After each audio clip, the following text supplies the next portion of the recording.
Good morning to parents and students. It's my pleasure to be a moderator for today's Info Day session.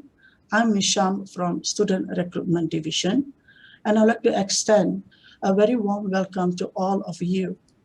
We appreciate you taking your time off from your busy schedule to be with us during our Info Day session today. And we hope you will learn a lot about our institution from what we have lined up during this Info Day session. To begin this program, we are pleased to have our respected Professor Dr. John Anthony Xavier, the Vice Chancellor of Aimst University, with us today. Prof will be giving an opening speech to all of you. Prof, over to you. Yeah, thank you very much, Madam Sharma George, our moderator for today. A very good morning to students, parents, our professors, lecturers, our participants. Welcome to this Info Day. We are so happy that you are with us and you make our day. This Info Day, this event has been specially organized for you to help you to make the right choice of your academic study. We feel that it is our bounden duty as part of our core value to be of service to the community, and that is translated in the advice that we would like to give you on how you can choose an academic career path with adequate information. We had a previous Info Day last month, and it was a tremendous success. Students were very illuminated, were very inspired, and they said that we should have this more often. And so we did not want to deprive you of the choice to hear what we have to say in terms of career advice. And that is why we have conducted this event today for you. The objectives of this event is twofold. One, to inform you of what we at Aimst are doing, the courses we have, the programs we have, the degrees, the diplomas that we offer. And number two, to give you adequate information to help you make that singular important choice.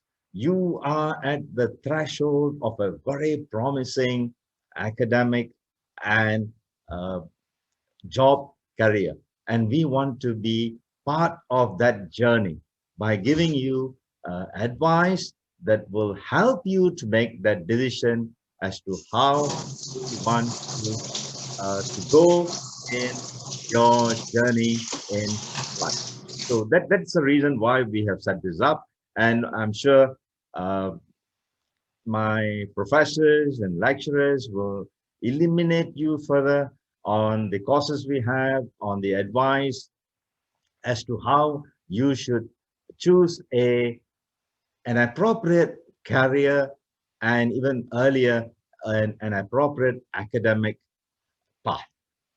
So we know that COVID-19 has been rampaging across the whole world. It has battered higher education.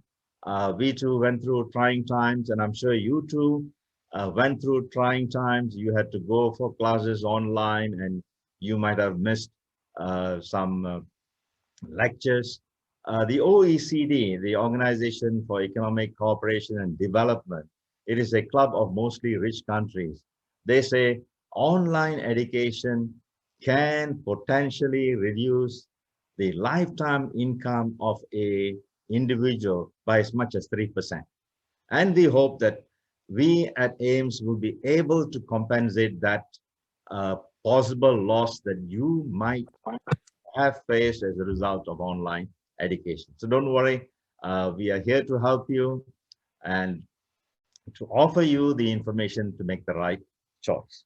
And students who have come to our university have been blessed. They feel that they have made the right choice coming to Aimst, that they enjoyed their academic life in the campus, and Many of them are doing very well beyond the shores of Aimst. Many have gone to Harvard, to Australia, to New Zealand, to the National University of Singapore, to all the top-notch universities. So the grounding that we give here has been very good, and we are happy that we have made a contribution to their lives.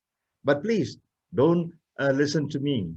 Ask our students, ask people who have gone through an academic program with Aimst. Most important, ask our professors, and they will tell you what we have and what advice we can give you in the choice of your study program. And we're happy to say that people who have students who have signed up for our foundation program last year, 96% moved on to degree programs within the campus. Some of them got an offer in public universities. They left, but 96% came to us. And even this year, 96% have also signed up for our program. So we feel comforted that we remain relevant in these trying times, and we hope that you will also join us. But the choice is yours. But it is our duty to advise you as to the appropriate field of study. So our professors will give you more information, and I will leave it to them. And we look forward to welcoming you into our campus. We hope that with the information that will be provided throughout this morning session will help you make a better choice. A word of advice: trust God, pray before you make a choice, consult your parents. They have brought you up to this level, and we must always be grateful to them. So ask your parents, ask your counselors, ask our professors, and pray about it, because this is a very important choice you're going to make, because SPM results will be coming out on the 10th, and you will be now busy looking for a place to pursue your higher education. So with this, I wish you all the best in your choice. May God bless you and your family. And I hope that you will enjoy this event that we have prepared for us. God bless you all. Thank you once again for joining us this morning. Thank you, Professor Dr. John, for the wonderful opening speech. Well, thank you, Prof. Allow me to briefly share with everyone the flow of our program, for our Info Day program today. I shall first share with everyone a short video of our Aimst University, followed by a brief explanation and introduction of our scholarships by the Director of Marketing, Mr. Magat Nazahar. And once that's over, we're going to move from one faculty to another. We'll be starting with the faculty of dentistry, then followed by faculty of engineering, and then we'll move on to faculty of pharmacy, faculty of business and management, faculty of medicine, School of General Foundation Studies, then faculty of allied health professions, and finally, faculty of applied sciences. Once that's over, we will be actually visiting on our facilities. Okay. And we hope we can finish up with this whole program by 12 o'clock today. All right. So without further, before that, what I'm going to share with you guys is every faculty will have 15 minutes in which we're going to be sharing a short video of the faculty and the facilities. And then the remaining time, our faculty representative, usually professors and senior lecturers, doctors, they will be addressing students' questions. So should you have any questions or doubts that you want our professionals to answer, then please type it down in the chat box. Okay, without further delay, let's move on to our first video clips. This is actually a video clip on the Aimst University. Let's enjoy.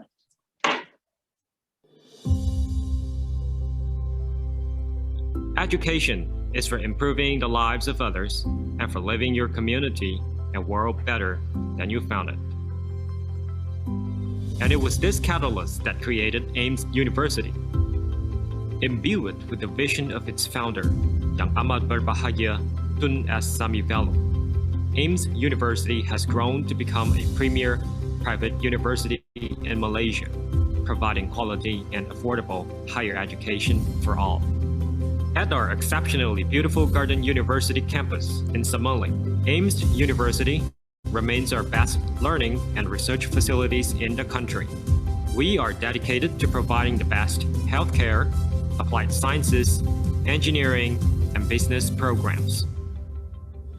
Built at a cost of over 500 million ringgit, Aimst University is a jewel in the crown of MIED, ambitious, resplendent, and ergonomic in design. Aimst University has a good mixture of local and international students. A student complex, comfortable accommodation, a state-of-the-art library, a great hall, modern sports facilities, which include an Olympic-sized swimming pool, are all part of this ambitious plan. We work closely with industry to produce degrees that are relevant and closely aligned to market demand. This is also made possible through partnerships with prestigious international universities and institutions the world over. Aimst University provides a rewarding and exciting student life. We offer a truly international experience. At Aimst University, we are fully committed to your holistic development. We bring excellent learning modes to fulfill your academic needs. Your first experience driving into Aimst campus will instill confidence on the security. The campus security team protects the well-being of people and the security of property around the clock through a variety of measures, both on and off campus. The Faculty of Medicine is the first and one of the most illustrious faculty. The Anatomy Laboratory and Clinical Skills Lab are designed to enhance the acquisition of clinical skills. The Faculty of Dentistry is not only elaborately set up and well-equipped with modern facilities. There is also a dental hospital to complement professional dental education with clinical skills. The Faculty of Pharmacy offers up-to-date courses that cover a wide spectrum of pharmaceutical sciences. Students at Aimst University are exposed to rapidly growing information revolution and are equipped with the latest laboratory facilities. The Faculty of Applied Sciences, the Faculty of Engineering and Computer Technology, the Faculty of Allied Health Professions, and the Faculty of Business and Management reinforces Aimst University's image as more than a medical university. We teach world-class values to empower our students to be a game changer in the society. In a world where people, knowledge, and ideas move freely without borders, Aimst University creates infinite possibilities for you to make the right educational choices, to open up a world of endless opportunities. Our degrees are internationally recognized and have been making an impact throughout Malaysia. Aimst University engages local and international educators for their outstanding and holistic approach in their teaching and learning. Through our world-class education, our students have progressed to be successful, competent graduates. We also empower our students by collaborating with leading industry partners to shape a progressive culture to enable our students to perform exceptionally well. We inspire, nurture, and transform capabilities of all who walk on our path. On the threshold of the second decade, Aimst University continues to strive and shape the future of the next generation. Join us today, your pathway towards global prestige. Aimst, educating tomorrow's leaders. Mr. Makat, students and parents, Mr. Makat Nazahar, the Director of Student Recruitment Division, will be introducing to everyone the scholarships that we are offering. Over to you, Mr. Makat. Thank you, Sharma. All right. Good morning, students and parents, and of course, colleagues from all the faculties. I will be, of course, sharing with you about the scholarship, and I hope that you've enjoyed the the video that had been shared by Ms. Sharma. All right. Now, Sharma, can you see the slides? Yes, Mr. Magat. All right. Okay. Now, well, this is, of course, a review of Aimst University's complex that you have seen just now. I'll move on straight to the scholarships, right? But before that, I think all the students that are here today, most of you, I believe, are students from the SPM school leavers, right?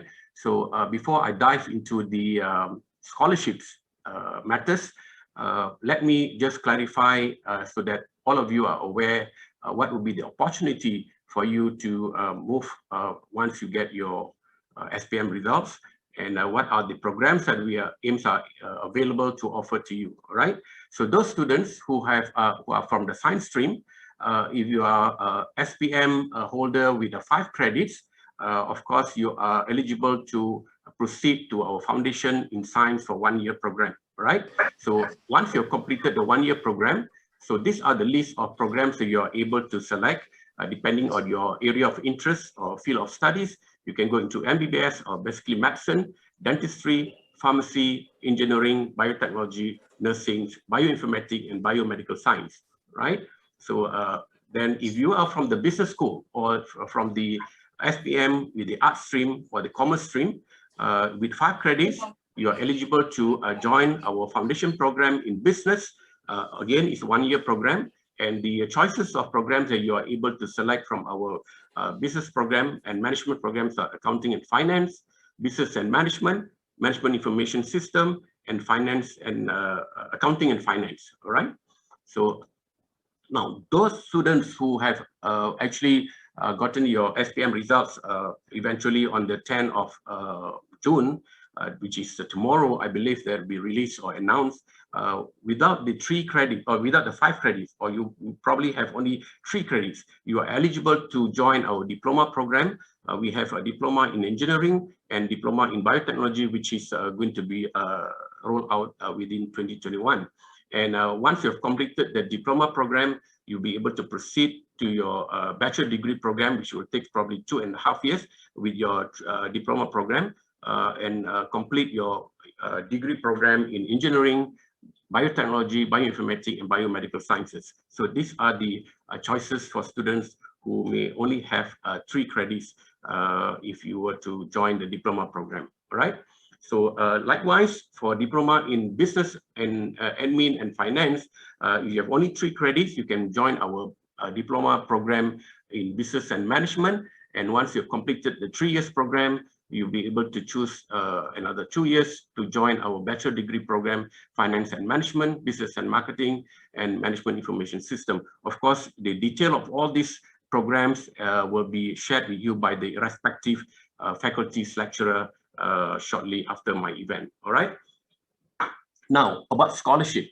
Now we understand that during the difficult times, especially during the pandemic outbreak, well, a lot of our populations here are facing with stress in terms of our income being affected because of the business have been affected, are not able to operate in terms in business as usual manner. So now we, Aimst University, sensitive to all this requirement, we have our scholarship available for the students. This is basically to help the parents to reduce your the burden of your financial for your education, for your students or for your children educations. All right. So now for foundation in science, basically, and foundation in business, we have more than 3 million US ringgit of scholarship available for our students. And you'll be able to apply this particular scholarship with our marketing staff immediately after this particular session, provided that you have your entry requirement meet with the programs that we are offering. All right. For students who are willing to join or interested to join our diploma in nursing, we have also a sponsorship program, which is guaranteed for you with a job upon completion of your 3 years nursing program. So this sponsorship program is basically, we partner up with the private university in Malaysia, and upon completion of your studies, the fee of your tuition fee and your allowances all will be sponsored by the private hospital. And while you study in Aimst University, upon completion of your studies for the 3 years, you'll be absorbed by the hospitals, which is sponsoring your education during your 3 years program. Right. So likewise for physiotherapy and electrical and electronic engineering, we have scholarship programs for you as well. Now, this is actually for the Top Achievers Award for SPM. So those students who have achieved minimum of 4 A's, all right? And those of you are interested to do MBBS or medicine, dentistry, and pharmacy, and you are eligible basically for a rebate of minimum of 40% to a maximum of 100%. That will be provided to students who have High Achievers Award, all right? Or basically you are eligible for a discount, yeah, based on the tuition fee of 10,400. So we will be giving you discount based on the scores of your SPM result. So I repeat, it's basically it starts from 40% up to 100% depending on your scores of number of A's you obtain in your SPM. Now, apart from the scholarship that I've offered, I've mentioned to you earlier, we are also offering MIED scholarship as well as MARA loans. For those students who are eligible for MARA loan, we are actually partnering with MARA to offer the MARA loan for business program, MBBS, Bachelor of Dental Surgery, Bachelor of Pharmacy, Physiotherapy, Nursing Science, Biotechnology, Engineering, Finance, and Management. So these are the MARA loan and MARA scholarship that's available for the students. All right. So so do not miss this opportunity where you are able to actually join Aimst University, and we are able to facilitate the application for all these loans and scholarships that are available. Now, apart from that, I also want to emphasize to all of you that we are also a panel of institution for PTPTN, JPA, which means it's the Jabatan Perkhidmatan Awam or the Public Services Agency under the government, which if you are able to have a high performance award in terms of your SPM result with 4 A's or 4 flats, you are eligible for the JPA scholarship as well. All right. So other than that, we are also recognized by all the regulatory body in Malaysia, also abroad, depending on which programs you are going to pursue your study with us. And we also have our global partner university, which means that students who are studying with Aimst University, you are actually have opportunity to go for study abroad. So study abroad program here, which means that you can probably during your studies with Aimst University, if you decide to go abroad to study in any of our foreign partner universities for internship program, for a study abroad program, and also for a clinical posting. So that durations depending between 6 months to 1 year, right? And even you can go for short courses, which is within 1 month or 2 or 3 months period for exchange program, right? So these are some of the facilities that we have in Aimst University. So I think all this will be covered by our lecturers when they come to their individual what you call faculty when they explain to you. All right. So with that, Sham, I will hand over back to you so that you are able to proceed with the other faculties. And thank you very much, everyone, for listening. Thank you very much, Mr. Magai. The first faculty that will be with us would be Faculty of Dentistry, and as soon as we are done with the video clip, we will be having Dr. Ramesh Kumar from the Faculty of Dentistry to explain about the 2 programs that we are offering. Now, let's watch the video.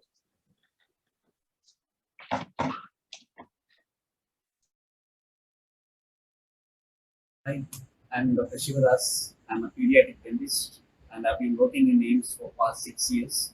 So today I'll be taking you around our Aimst clinic and our Aimst dental center. Please come, join.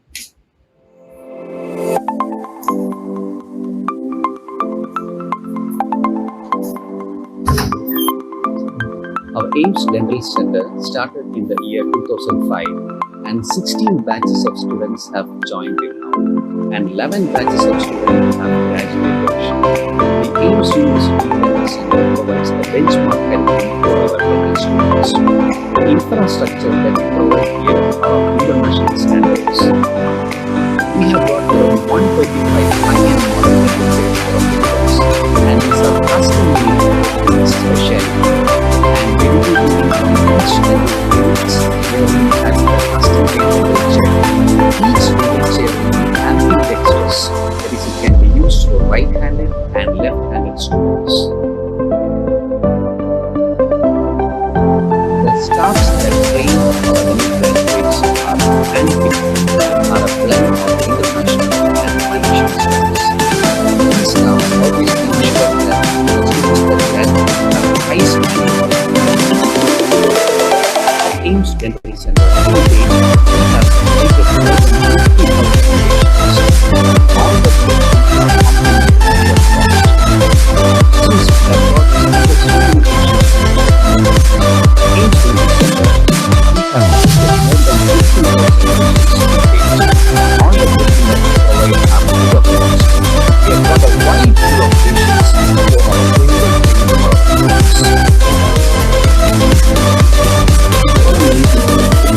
for our clinical training for our students. Hurry up.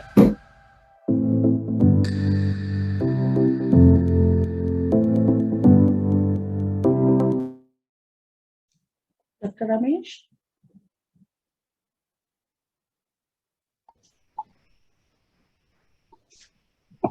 Yeah, over to you, Mr. Ramesh. Yeah. Very good morning, and thank you so much, Ms. Sharma, and very good morning to all the students here. I hope I am audible.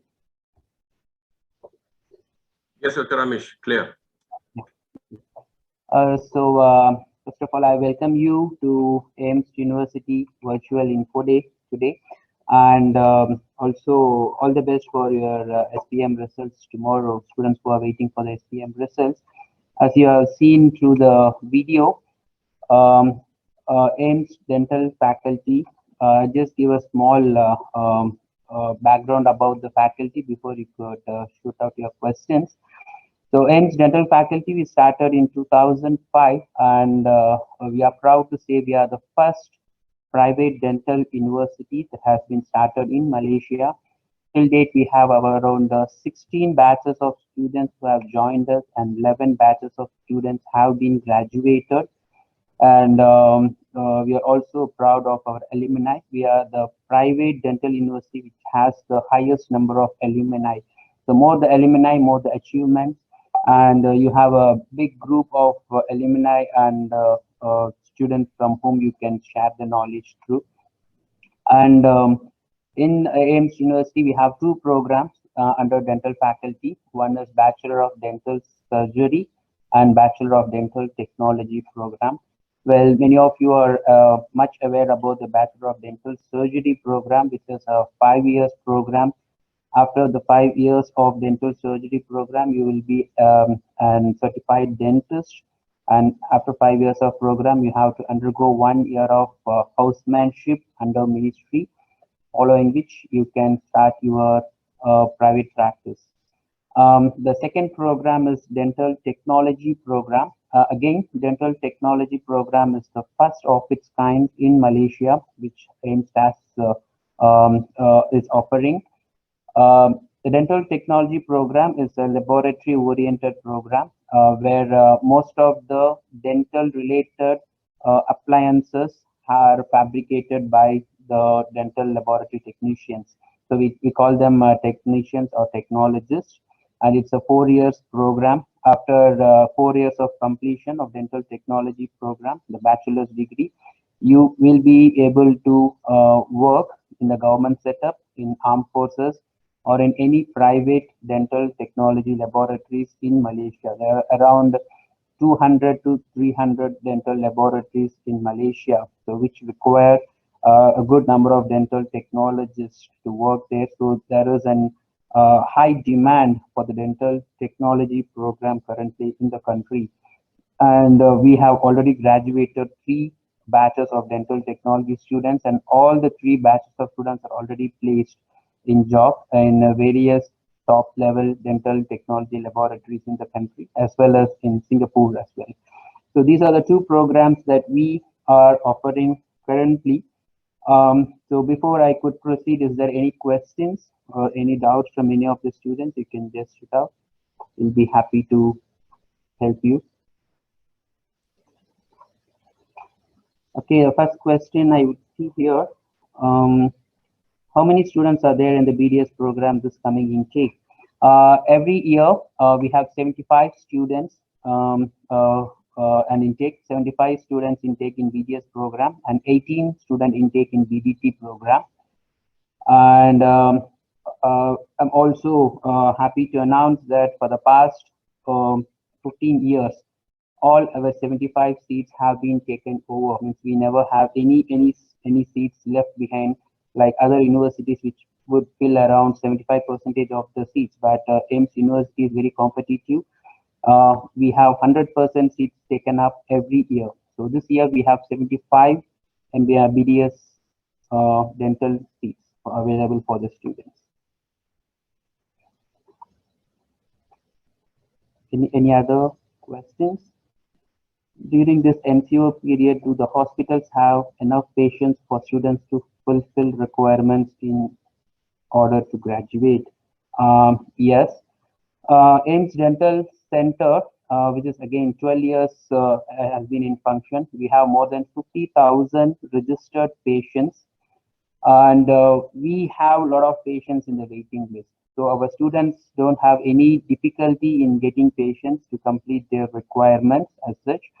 And another one is whenever there is an MCO, when the outside patients could not come in, we also encourage the in-campus patients. So we have two types of patients, in-campus and out-campus patients.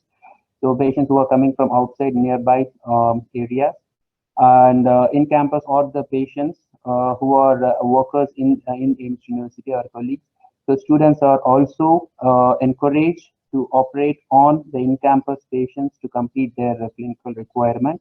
And all our students, 100% of our students complete all the minimum clinical requirements that is set by the Malaysian Dental Council.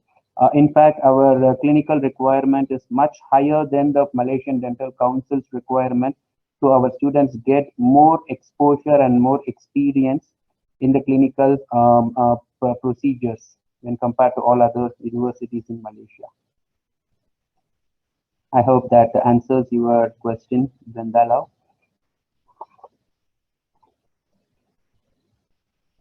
The dental hospitals in Aimst operates like a government polyclinic. Fine. I don't have much idea about what you are talking about, government polyclinic, but what we practice here is an appointment-based system. All the treatment which we offer to the patients or complimentary treatment means the patients will not be paying for any of our treatment. It is a subsidized treatment. And once the patient comes into the Aimst University, we provide them an appointment after the initial screening. We list down the treatment need and we place the patient under waiting list. And when a student approaches us requesting for a certain procedure and patient, we allow the student, the patient. And the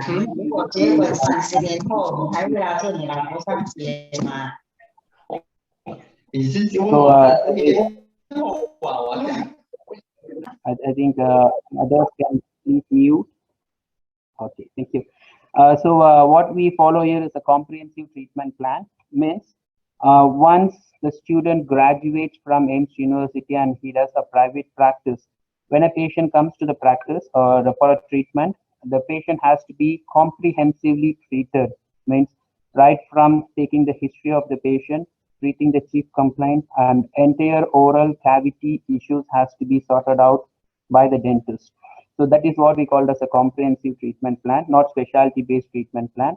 The same kind of training is what we give to the students in Aimst University. So when a patient is allotted to a student, the patient is fully under the supervision of the student. They do the treatment planning, execute all the treatment as planned, and also complete the treatment for that particular patient. So this kind of training is going to be helpful for the students when they go out, graduate, and then they practice in private or public sectors later. So the comprehensive polyclinic-based training is what we do in Aimst University. So I hope that answers your question. May I know if the students can use the dental hospital? Yes, of course. All the dental students, also the students of Aimst University, once they join in the from the foundation, they are welcome to get the treatment done in Aimst University, as well as dental students from the year 3, 4, and 5. These 3 years are the clinical years, so during which the students will be treating the patients as well during their course. So your treatment will be done in Aimst University, and also you will be treating the patients in Aimst University. What do biomedical students do after graduation? Do they get a job right after? Okay, I think the biomedical students, the Faculty of Medicine will be taking up this question. Maybe Ms. Sharma can note down the question. If there is any question related to dental faculty and dental technology, I'll be happy to help you out.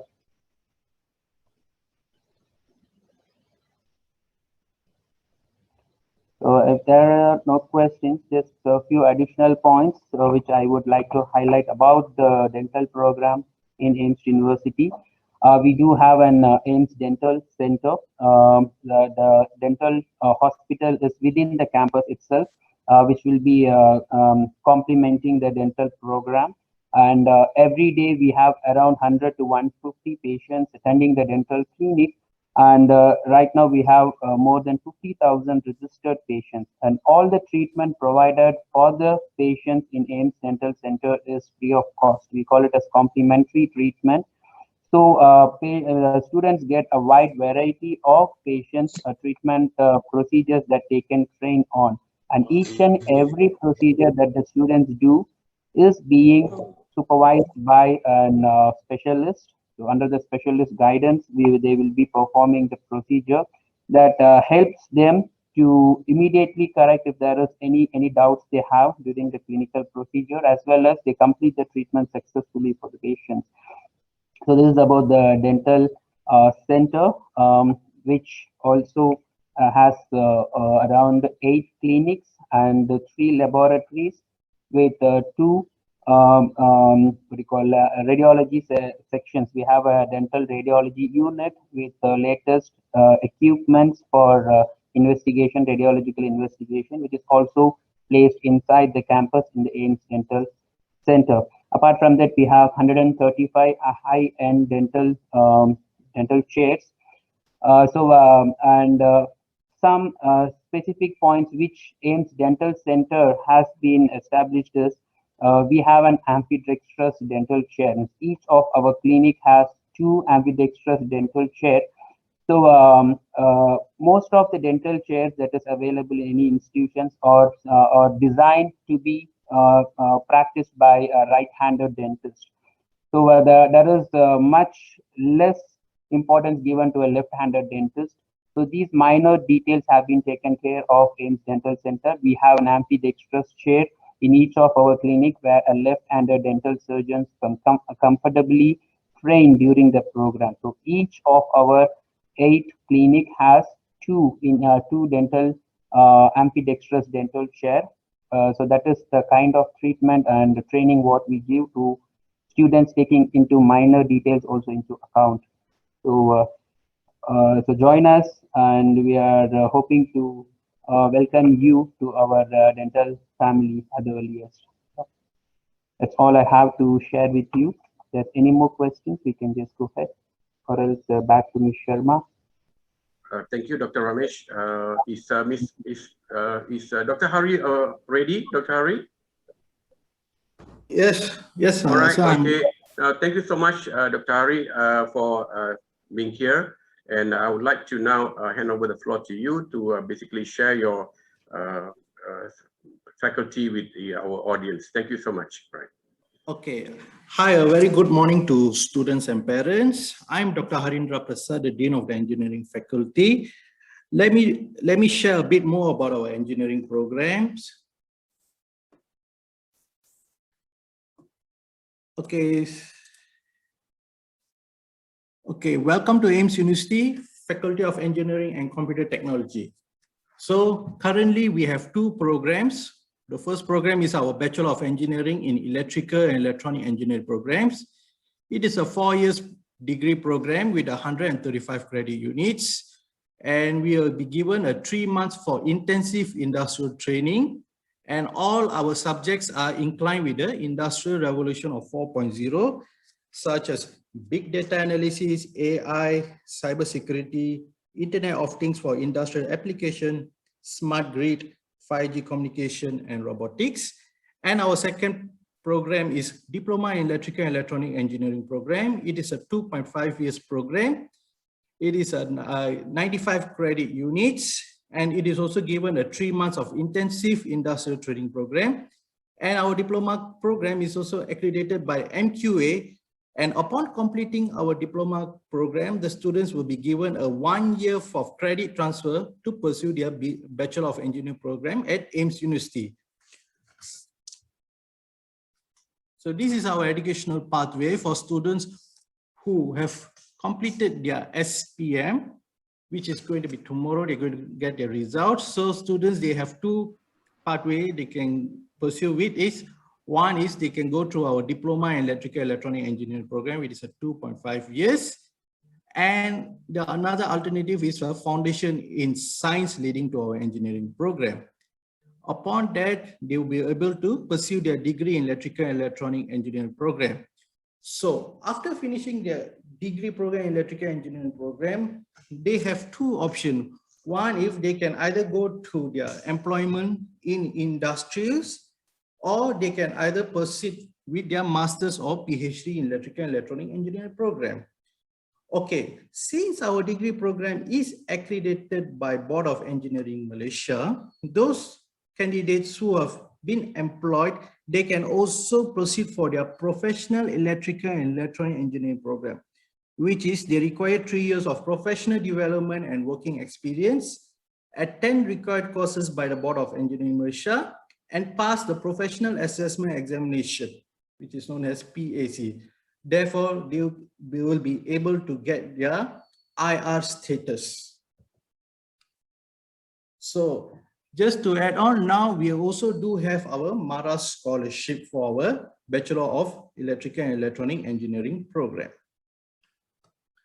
So the benefits of our engineering program is we are internationally level accredited by Washington Accord. We are equivalent with all the signatories in Washington Accord, and our tuition fees, we are one of the most affordable tuition fees, and all our alumni are 100% employable in multinational companies, and we have implemented IR 4.0 subjects. These are the list of the subjects that I've mentioned previously. One is the robotics and automation, Internet of Things for industrial application, cybersecurity and cloud technology, artificial intelligence, big data analytics, smart grids, and wireless communication for 5G. Okay, in terms of our laboratory, our engineering faculty is equipped with sophisticated laboratories. We have total 7 compulsory laboratories associated to run the current progress, which is the analog and digital laboratories, power laboratories, RF and microwave laboratories, microprocessor, microcontroller laboratories, computer and lab simulation laboratories, and we also do have a workshop. All the safety features and the equipments of the facilities are well maintained. Okay, I would just like to touch about our industrial collaboration. We have MOU, Memorandum of Understanding with SMT Technology for future career pathway for our faculty students. And we also do have an agreement with a collaboration agreement with Kulim High Technological Park for possible employability for our students upon their graduation. These are our students, our alumni who are just freshly graduated in year 2020. They are being employed already. So this is what I'm trying to highlight, that the demand of our E&E program is very high, especially during this pandemic period. Okay, if you do have any other questions, please, if you have any other question, please, I'm happy to help you all, please.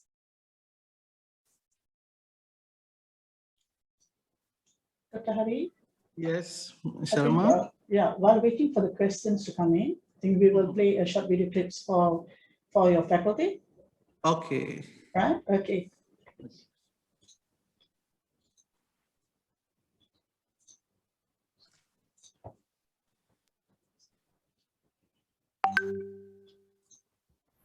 Hi students, welcome to Faculty of Engineering Computer Science.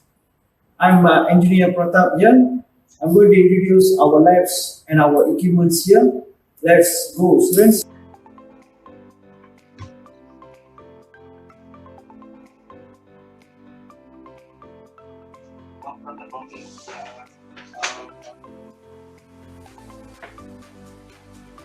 Okay, today I'm going to tell you that 5 main reasons we have to choose Faculty of Engineering. First of all, I would like to tell our engineering course being recognized worldwide. For example, we are internationally recognized under Washington Accord, BEM, IEM, and UKCH programs.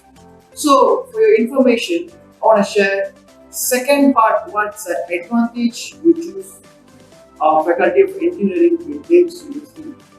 One of the cheapest courses that we are offering, Electrical Electronics Engineering, BEng, secondly will be Diploma in Electrical Electronics Engineering. So when you compare our fees and with the other universities' fees, ours will be more affordable. And thirdly will be 100% employability in Aimst University.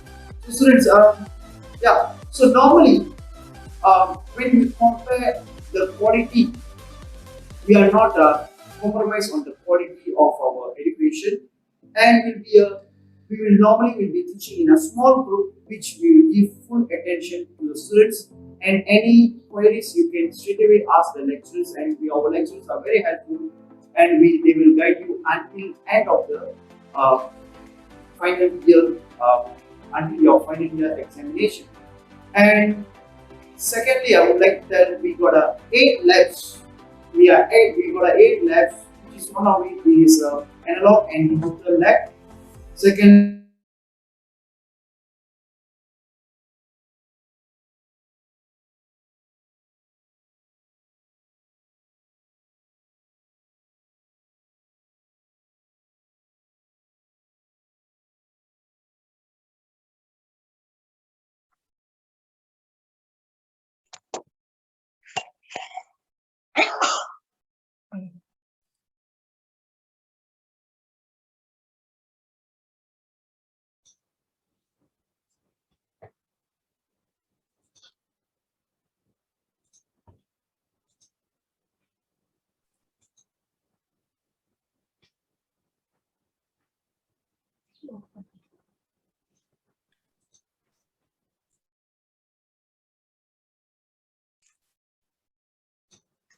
Sorry. We're going to play the video again. Sorry for the.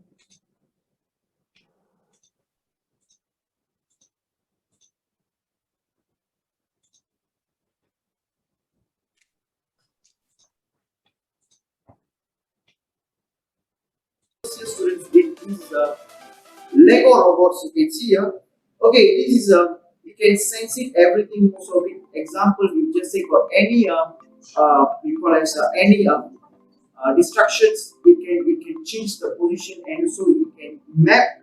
Then we will program into our computer. It can show the whole network. Also, example, a mapping of the route.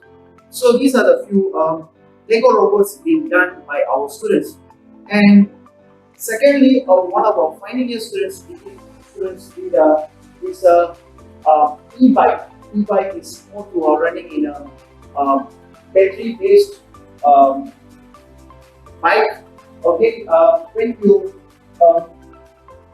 put it yeah, so you can see here, yeah, this is one of the e-bike that is our primary students with. Okay, when you put it this this level, what will happen is automatically this bike can move. And also some of the projects that I can introduce to you is a magic box, right?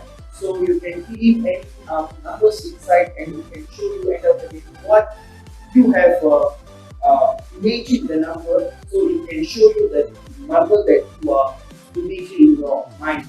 And second one is an infrared detector. Example in your house for any flood example in your area. So before flood happens, this guy will show you and send SMS to you what is the what at what time this flood will happen, and it can set the sensors and will come out the alarm. Currently, due to pandemic, we are doing it online, all the classes. But even though we are doing it online, we never neglect about the students' priority, teaching wise. All the classes will be we will be teach at according to the timetable given, and we hope that students will be enjoying in our engineering program.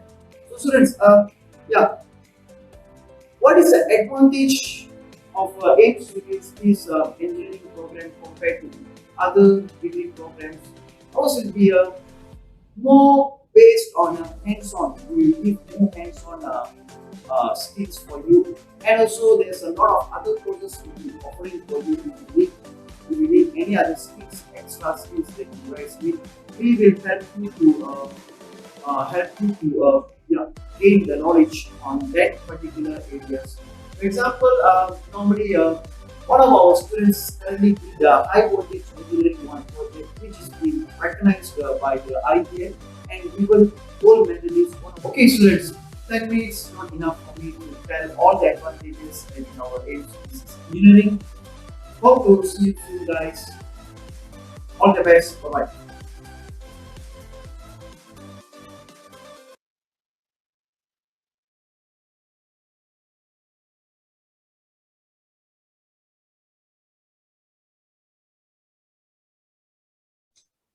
Yeah, thank you. That would be a video clip from our Faculty of Engineering. Right. Any questions from parents and students to Dr. Hari Prasad? Miss, maybe I can share my email address or my contact number. So Please. Parents and students can inbox me if they have any other questions. Okay, thank you very much.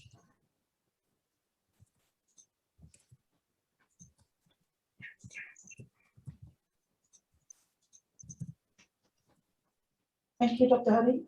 Yeah, thanks. Thank you.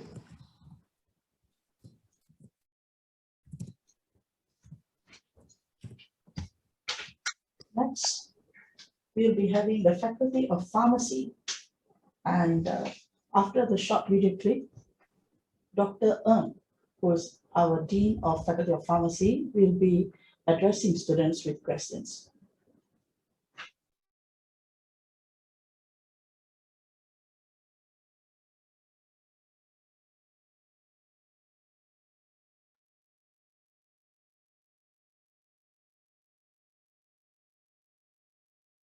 Hello everyone, I am Neeraj Paliwal from Faculty of Pharmacy of Aimst University. I am a double postgraduate. I am basically a registered pharmacist from India. I have done Diploma in Pharmacy, Bachelor of Pharmacy, Master of Pharmacy in Pharmaceutical Biotechnology, and I have done MSc in Medical Genetics from University of Glasgow, UK. Today, we are going to talk a little bit about the significance of pharmaceutical sciences, especially in this COVID-19 era, where everyone is suffering or mentally or maybe physically, maybe infected, not infected with the COVID-19, but we do have a great concern of COVID-19 issue these days, whereby we are taking a toll of health crisis everywhere across the globe. So today, why we are talking about pharmaceutical sciences at Aimst University, because I believe you should choose pharmaceutical sciences at Aimst University, because this particular field is the field which will help you to become an innovator, whereby you can find, develop and get regulatory agencies approval for newer treatment approaches for various diseases. So much of talking, let's come see what we do in pharmaceutical sciences. Come with me, join. Come, this is one of the centralized laboratory system.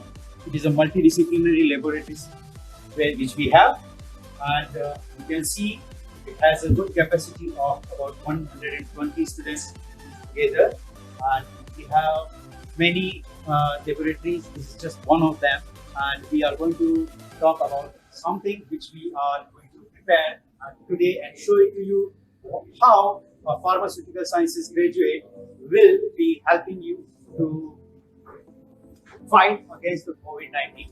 Today we are going to prepare hand sanitizer which is based on the WHO guideline or recommended formulation, which might be having either ethyl alcohol or isopropyl alcohol. Now, before we enter for any kind of experimentation area or any kind of place where the chemicals are there, we must equip ourselves with the proper gadgets or a kind of clothing. So first thing first is apron. Without the apron, cannot work in the laboratory. So as this is COVID-19 issue as well as the requirement of the SOP, so I am equipping myself with the two different masks for enhanced protection of myself as well as my fellow colleagues or the students to safeguard themselves also. So with this one, we need to wear gloves as well, because we are going to deal with hazardous chemicals in terms of preparing a beneficial product, because the pharmacy or pharmaceutical sciences motto is that a snake poison can also be turned into medicine. So that is the main aim of our pharmaceutical sciences. That's how we can convert a particular thing into a medicine. So today we are going to talk about hand sanitizer, which is as per the WHO recommendation. Come, join me to see how we prepare the hand sanitizer. Come.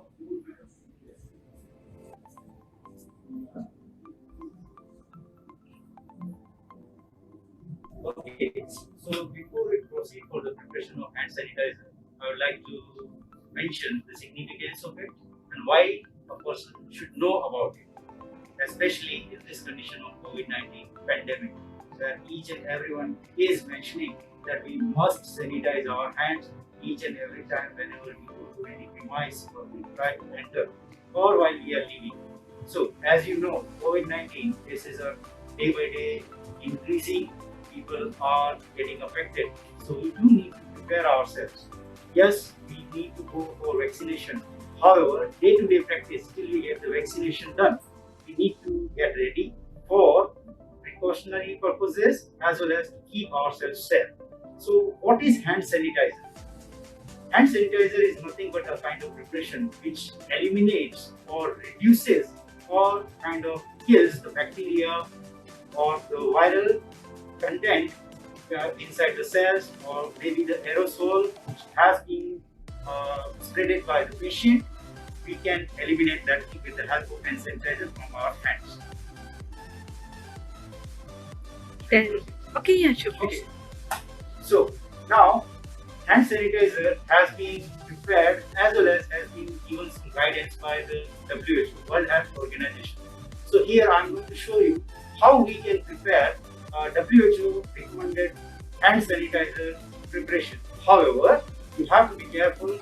This thing must be prepared by a qualified pharmacist. It is not supposed to be prepared by any unknown person who is not from a pharmacy background, because this has a licensure requirement for preparation. It can be prepared at a hospital pharmacy or at an industrial pharmacy in a big setup. So basically, we have four major things in this particular WHO recommended hand sanitizer. Alcohol, which may be ethyl alcohol or isopropyl alcohol. We are going to use isopropyl alcohol based hand sanitizer preparation. So first thing is isopropyl alcohol. Second thing is hydrogen peroxide. Third thing is glycerol. And the fourth thing, which is nothing but the sterile distilled water. So what we need to be careful about is H2O2, that is hydrogen peroxide.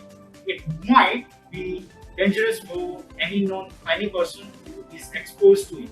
So for that reason, we have to be very careful.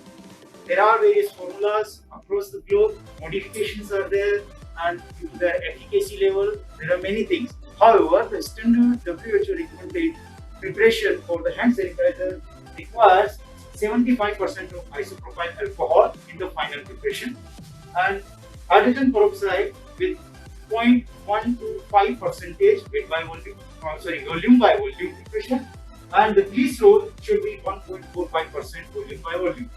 So I have calculated just for the experimentation purpose 1 liter total quantity. So I have taken 751.5 ml of isopropyl alcohol. I have taken 3.57 ml of hydrogen peroxide, and I have taken 14.57 ml of glycerol. Now these things will be made up the volume of 2000 ml. So let's see how we prepare it. So here, what we need to remember is that the sequence. Okay, first thing is isopropyl alcohol, which we pour it in the big vessel according to the size. As I am preparing 1000 ml, the final vessel should be more than 1000 ml at least. So I have taken a 2 liter or 2000 ml beaker. Now in this beaker, I have poured isopropyl alcohol. Now I am going to pour the quantity of hydrogen peroxide in it. Okay, only just 3.57 ml I have to take. The last content what I am going to add is glycerol. Now glycerol is very viscous solution. It is in solution form, but very viscous fluid.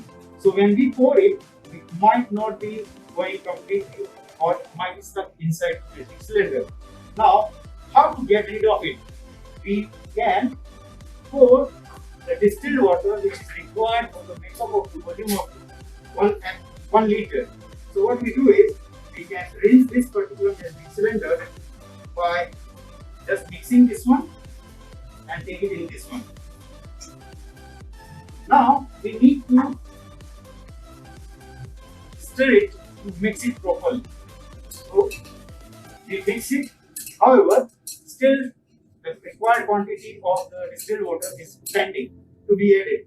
So after initial mixing, we pour the required quantity to make up the volume of 2000 ml, and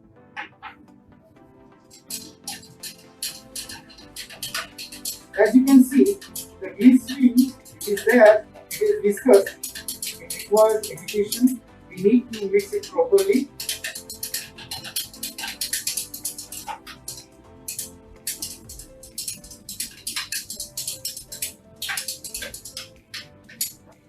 Once the mixing is done, the final preparation can be put into the final product container, or say suppose I have this particular container where I can pour this thing. So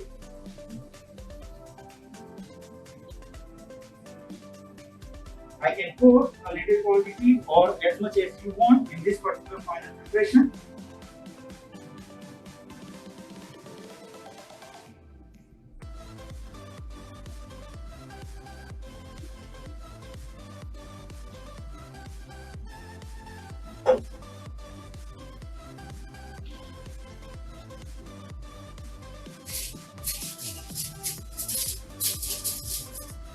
So my hand sanitizer, as per the WHO guideline, is ready. Now we can use it for getting rid of SARS-CoV-2 infected droplets or aerosol which might be on my hands or in the area, so that I can get rid of it. Now, after preparing it, there is a precaution.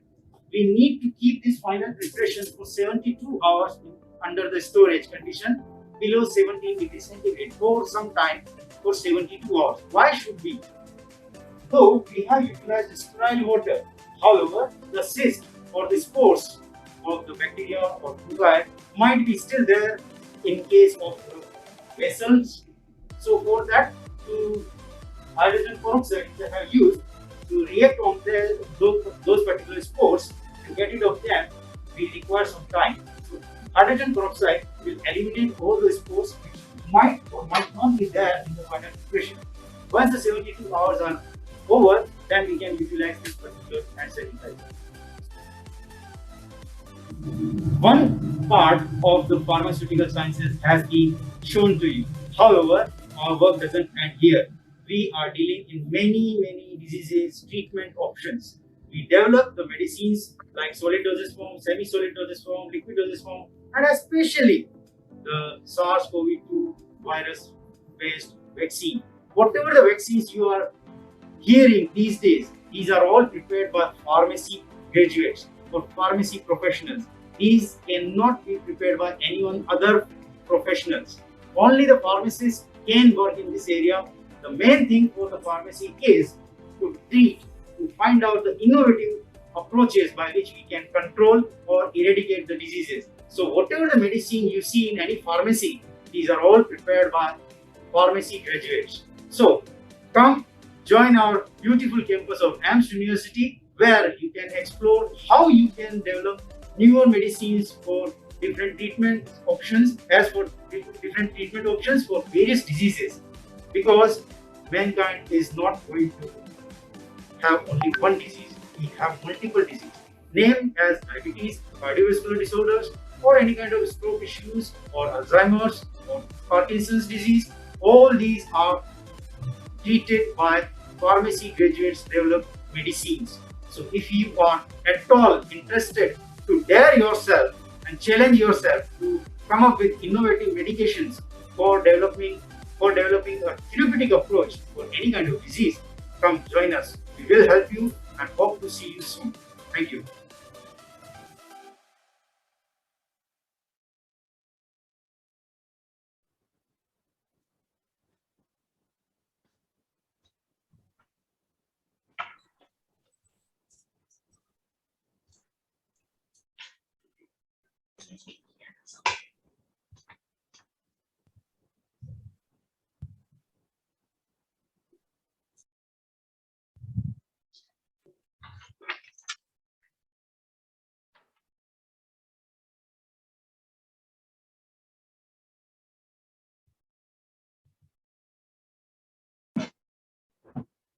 Okay, that's a short video on how to prepare our own sanitizers.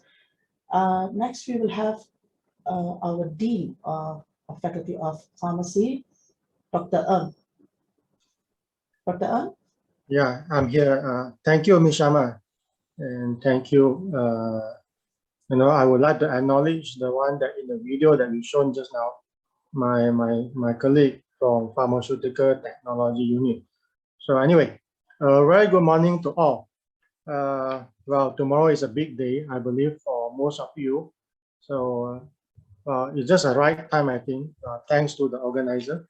Well, I would like to just to share something with you on the Faculty of Pharmacy. Of course, it's beyond what you see in the video clip, ladies and gentlemen. It's not just in the lab. Yeah?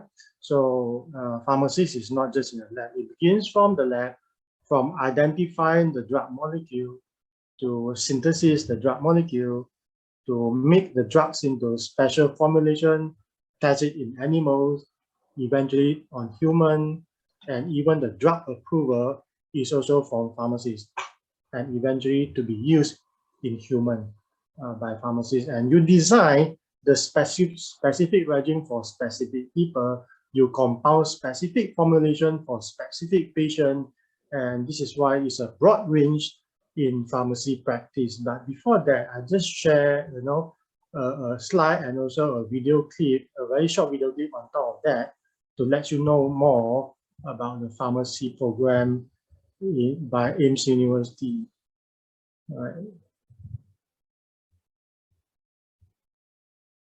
All right. So this is this is our beautiful campus. I think you have seen the video clip, and it's actually a very nice campus. And wow, this is your career path that you spend 4 years of doing a pharmacy program, and the pharmacy program is a professional program, ladies and gentlemen. Not everyone can do, right? And not everyone can be a pharmacist. Only selected people, because it's a professional program regulated by law, enacted in the Parliament of Malaysia. So either that you can pursue your postgraduate later, or you start your housemanship and to do your pharmacist. I will explain more in this here. What is good thing about that is that in 2012, there is a liberalization of houseman pharmacist houseman training in the country. Previously that every graduate from pharmacy degree in the country need to go through the compulsory pharmacy housemanship of 4 years in only the selected public hospital in Malaysia, or eventually posted to public health clinic or hospital.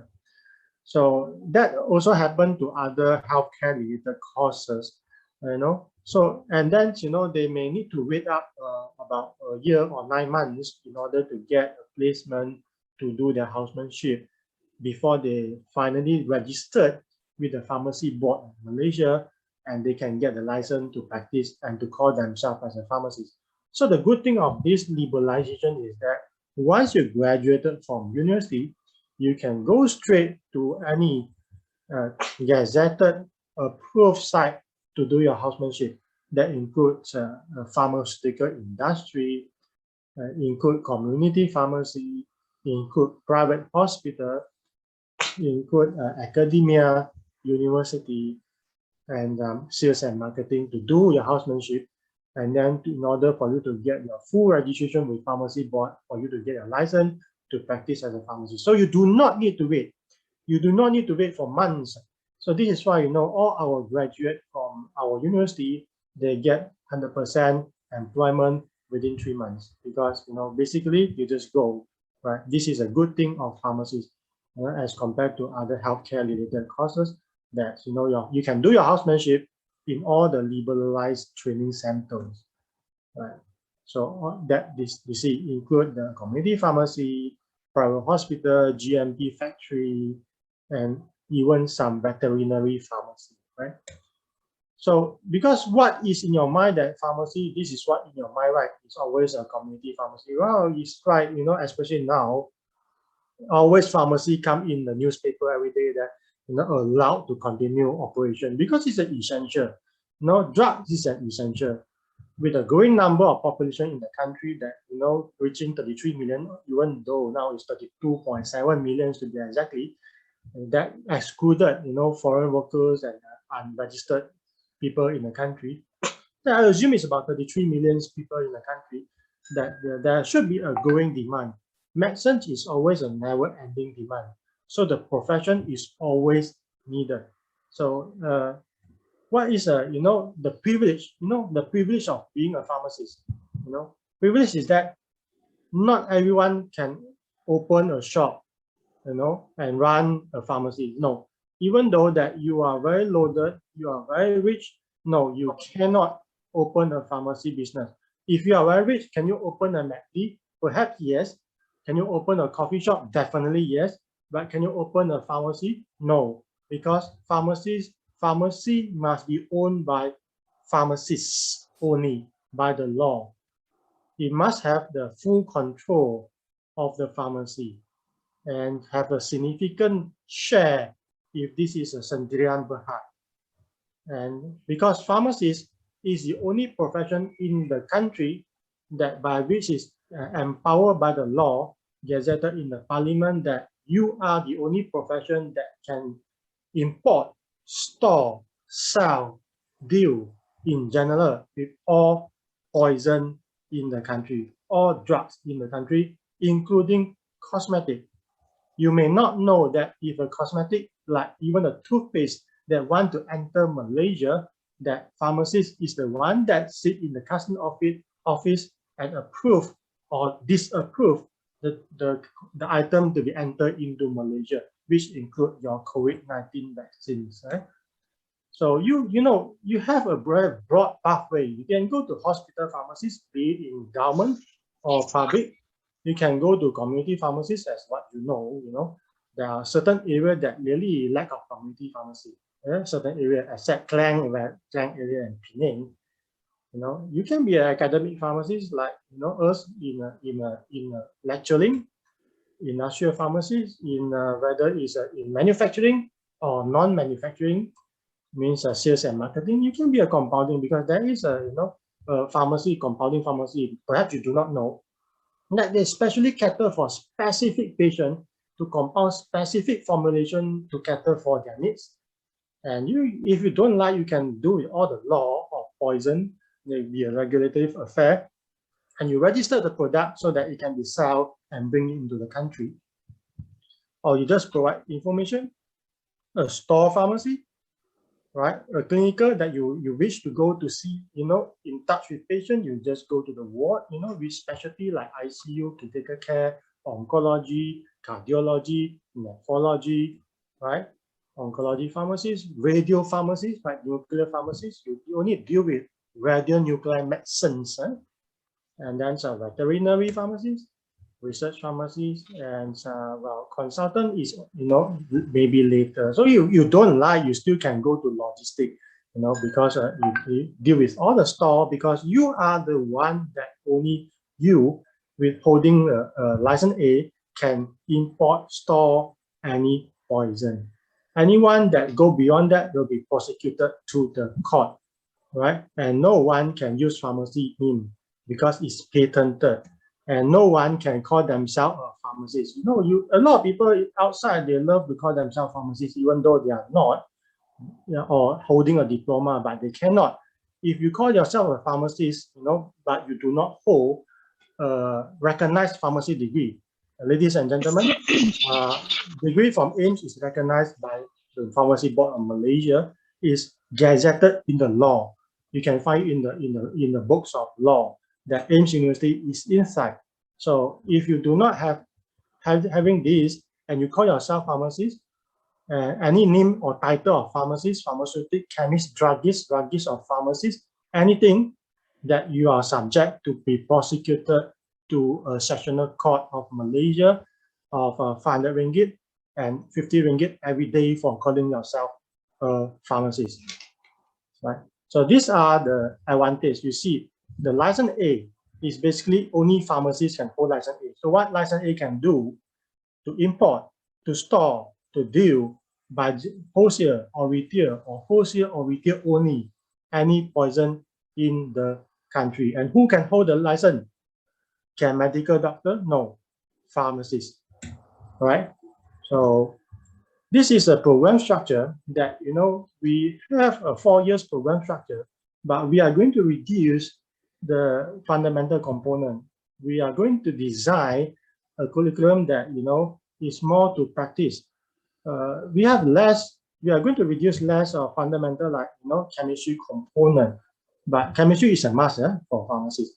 And then we want to go to more system-based, so that you know how to apply the medicines to a specific population, so that we prepare you for the market, including we are going to make a full core subject of traditional and complementary medicines that include Chinese medicine and acupuncture and cupping and Malay traditional medicines, and also Ayurvedic medicine. Because if you go to community pharmacy today, you can see a lot of this, cordyceps, the Himalayan product in a community pharmacy, right?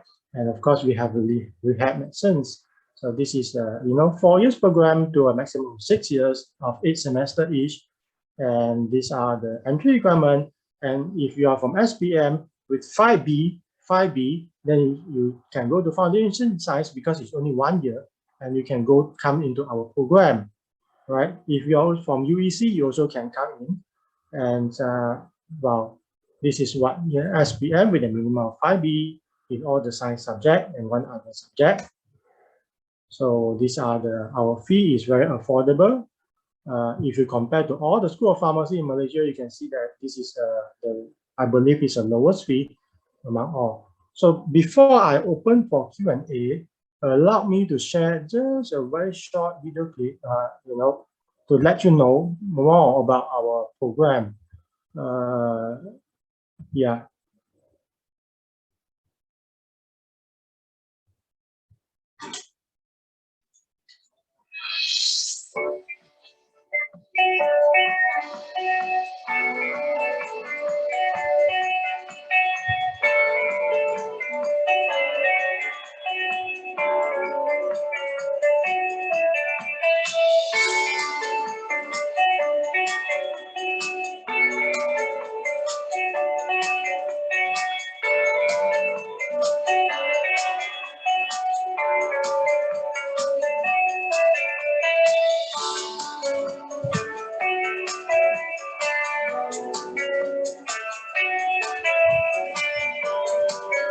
Dr.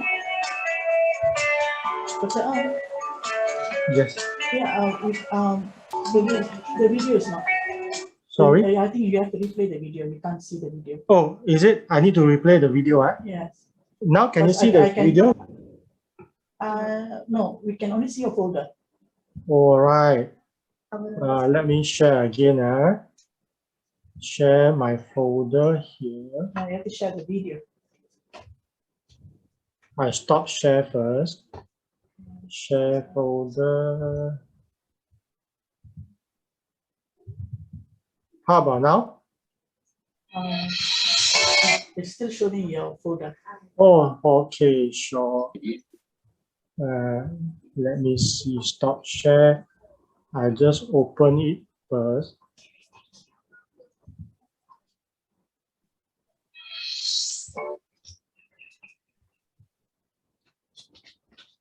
All right.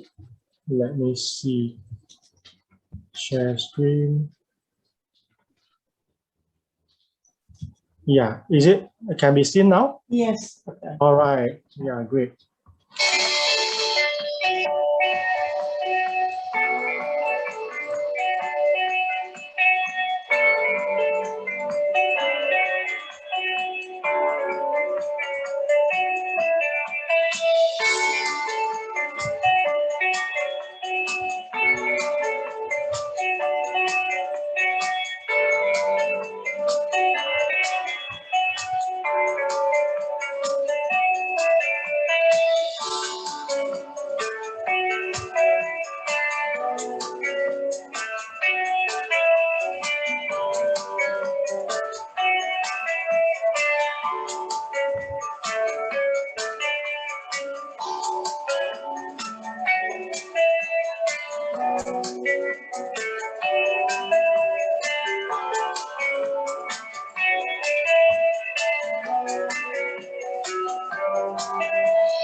All right, so I back to Ms. Sharma.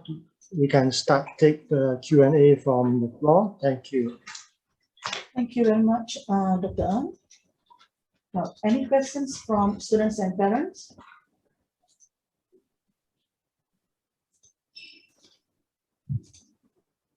Any questions for the Faculty of Pharmacy and our pharmacy program?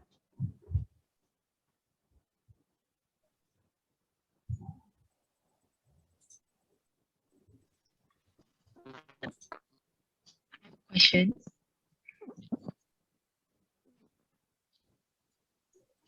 Joyce, do you have any questions? Yeah, I have a question.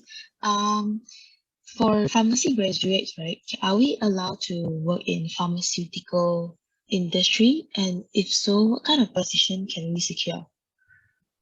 Yeah. Thank you, Joyce. Definitely, pharmaceutical industry are allowed to.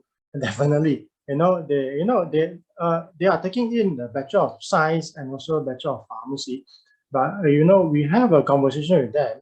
Of course, if they prefer a pharmacy background because you are going to deal with all the drugs, right?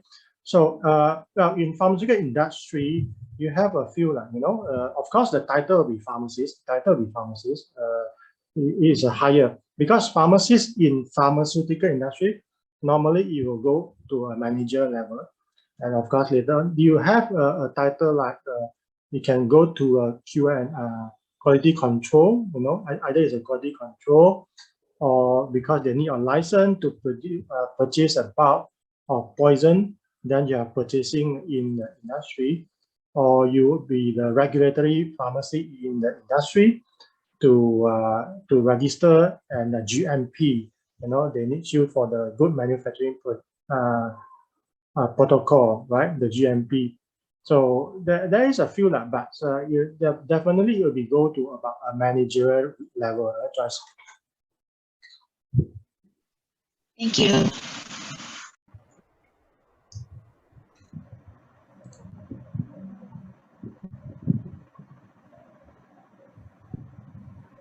We can get license after the housemanship or after the compulsory. Yeah, there is one question, from Chalwen. Yeah, you can get your license normally 1 year. Normally, if you do not really perform, it may go to 2 years. But everyone will get the license after 1 year after completing the housemanship. Well, the compulsory service is the other story. But you will get your license once you register with Pharmacy Board of Malaysia after 1 year of housemanship.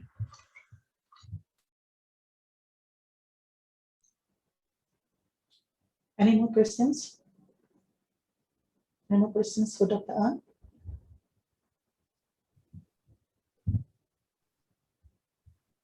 I also, follow Dr. Hari's style. I will put my email in the chat box. Yes. That, So students, if you have got any questions and you don't want to ask directly during our sessions, you may always email Dr. Ang. Thank you very much, Dr. Ang. All right. Thank you very much, Ms. Sharma. Yeah. Thank you Next to will everyone be- and all the best tomorrow. Yeah, all the best for tomorrow's SPM result. We'll be moving to our next faculty. It will be Faculty of Business and Management. Now we'll play a short video before we speak to Dr. Yu from Faculty of Business.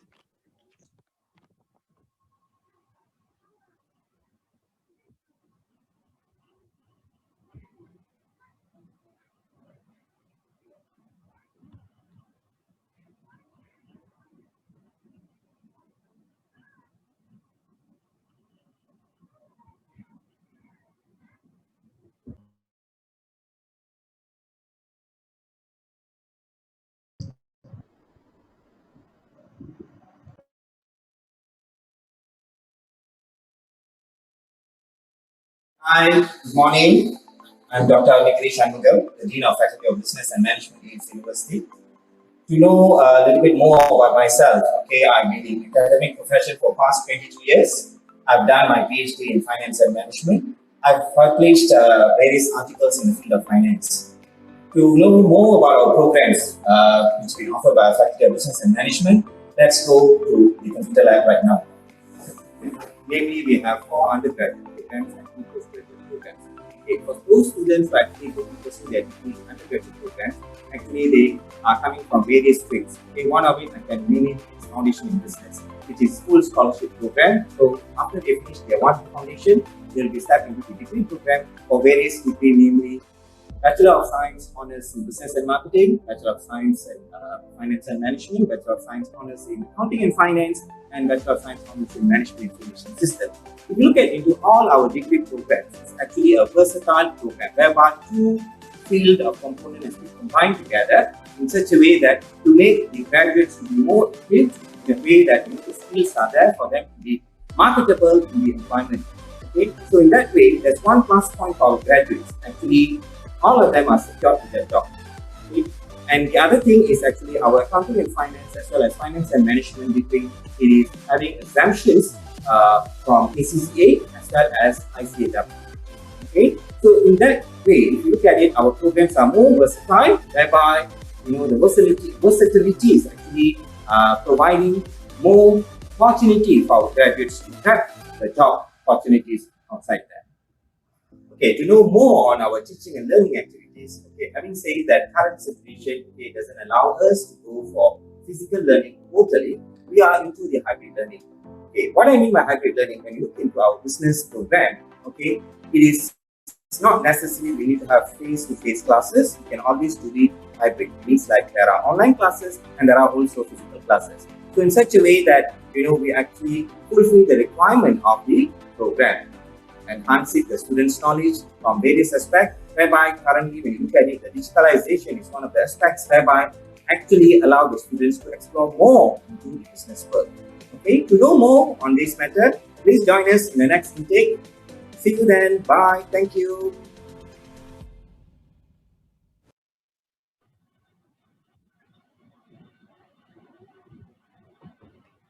Okay, good morning and to all parents and also our students. And thank you, Ms. Sharma, for playing our Faculty of Business, the video. And actually, for today, as we know that is the info day for Aimst University, and I also take this opportunity to wish all the students to have a very good result for tomorrow. Okay, so let me continue my sharing.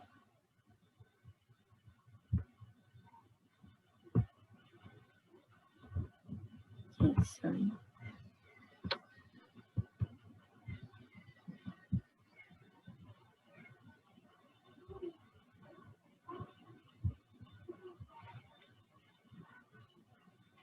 Okay.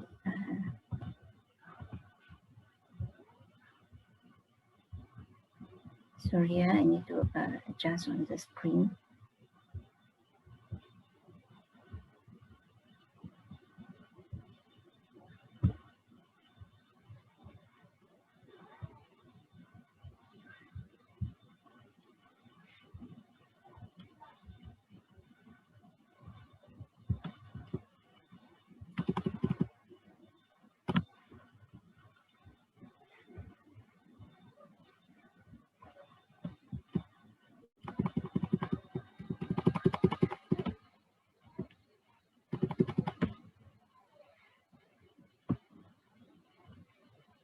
Okay, first of all, I'm Dr. Yeo from Faculty of Business and Management, and I'm so glad to have this opportunity to share with you a little bit about our Faculty of Business and Management, right? So this is, as all our staff been saying, to introduce you about our campus. Is a beautiful green campus that we have, all right?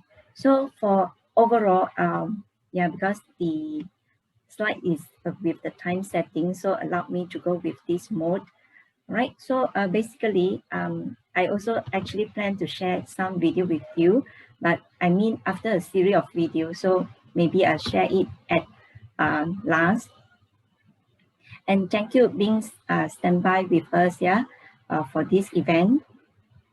All right, so actually our faculty visions is to be the choice of business school for employer seeking university graduate, business solutions and professional development. And the mission is we are actually developing our graduates with knowledge and skill and value necessary to be successful in the business world. So this is an overview for our programs, which we have our marketing, business and marketing. All right, is the same slides actually. So we have business, marketing, finance and management, management information system. I'm so sorry about this. Okay, and accounting and finance. And we do offer our postgraduate programs, which is in master and also MSc full research, MSc management full research. So for this program, finance and management, and also accounting and finance, we do have, we get accredited exemptions paper if students, after they pursue finance and management and accounting and finance, they can get exemptions for this ACCA and also ICAEW. So I just briefed a very brief on the program offering, and we do believe that when students actually, when they choose university, they do prefer to know more on top of the academics programs. They also wish to see what actually usually the students will enjoy when they are, you know, living in a university or campus life. So this is overall our students' activities. And actually, we do have the Aimst Business Club, whereby we spare our students to have a lot of collaborations, whether they attend conference, they do sports events like esports, Beast Olympics, and so forth. So they do actually, we have this club to help our students on top of their activity. So these are a series of activities that, you know, students, they do enjoy after an 8 hours of study, all right?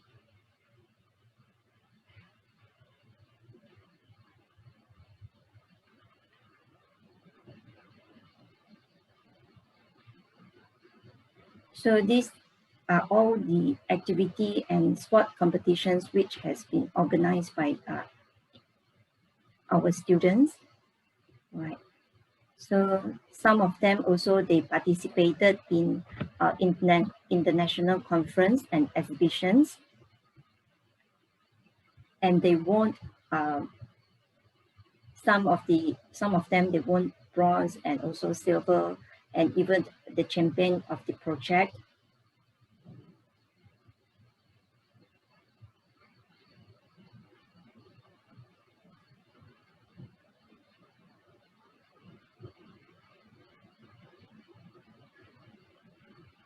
Right. So we do have some internal collaborations with many of the university. One of it is the Kanagawa University, and students, they did go abroad to Japan for the student exchange, or we call it as the student mobility program. So these are some Indian students, they come for a visit and stay here for like 2 weeks to have some study as well as a talk program.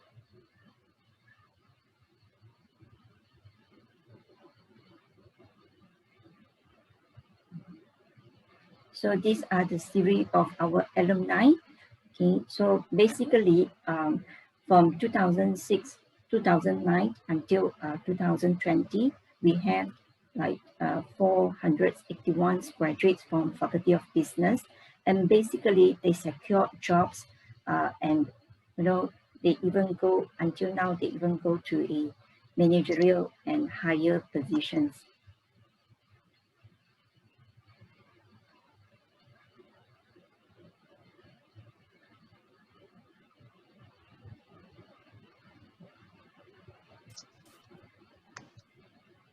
Okay, so now it's because of many youngsters also quite using the social media platform and so forth.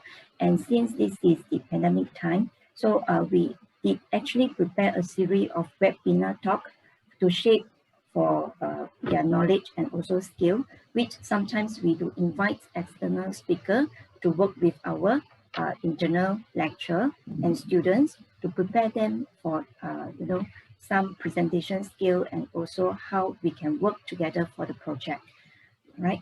So this event is recently we are planning to, not planning, but we are preparing for all audience who wish to join, and you may take down the information as well as do visit our Aimst Facebook page and also Aimst Business Club for further information. All right, so these are series that, not only as you are university students, but now it's preparing for you to go further study. You should have some preparations mentally or physically. Please do actually join our workshop and webinar sessions. All right, so I think that's all for my sharing. Okay, so let me play a video before we continue with our Q&A session. All right, so just a short video. Allow me to stop share.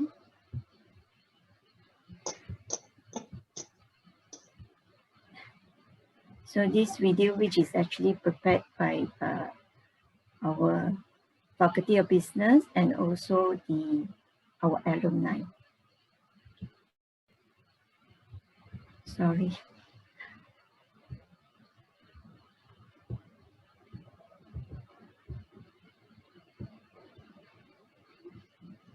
I can go back to my screen.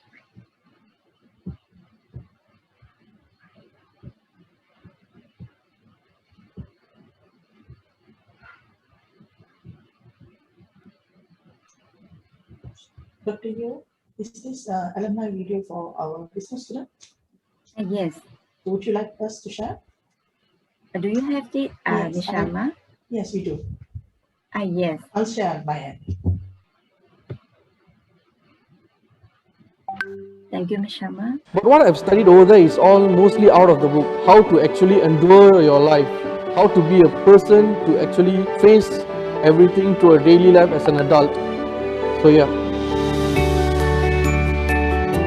My name is Ganesh Kumar actually. Okay, I'm 28 years old. Currently, I'm working at Jabil Circuit as a manufacturing supervisor. The course that I took in Aimst was Management and Information System, which is short for MIS. If you see Aimst as a whole, it's a well-versed, sophisticated faculty actually.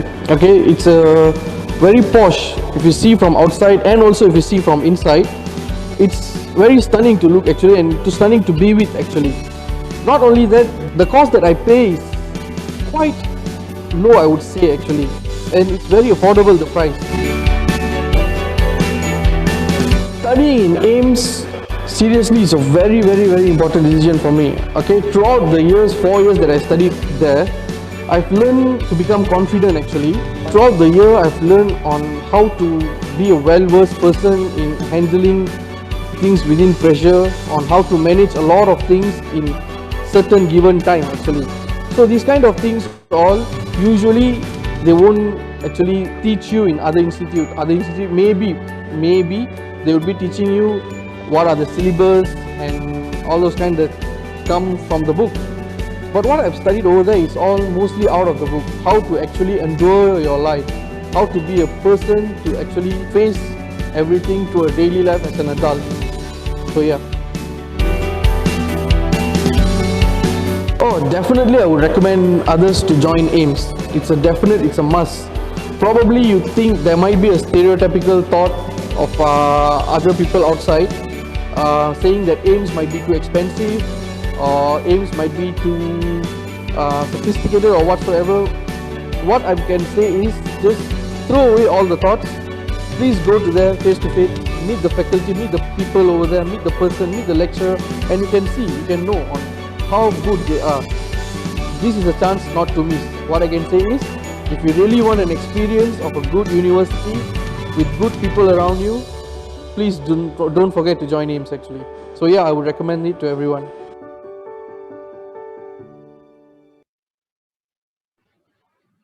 Thank you, Ms. Sharma, for helping me to share the video. No problem. And sorry for the technical issue Yes, that okay. having. Right, so I think that's all for my sharing. And if there's any questions. Yes. Any questions?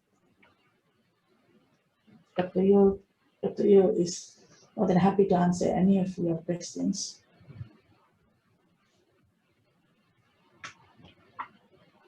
On our Faculty of Business.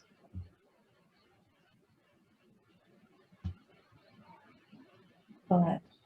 Thank you very much, Dr. Yo. Okay, thank you. And for please do information follow sharing our session. do follow our Facebook page for the further information. Thank you very much. Right. Thank you, Dr. Yo. Okay, thanks. Right. The next faculty that we're going to look at is the Faculty of Medicine. I know most of you guys have been waiting for this faculty. And together with us today, we have Dr. Masin.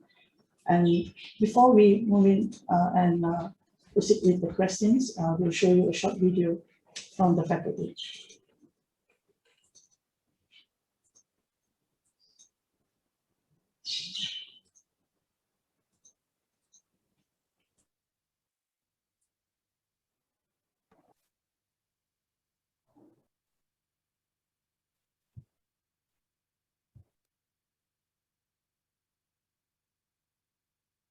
Hello everyone, my name is Dr. Mohammad Asif and it's my pleasure to welcome you all to our Clinical Skills Center, Aimst University. Now, I have been here for past 6 years and I would like to share with you all what are we doing in this Clinical Skills Center. And shall we go and see?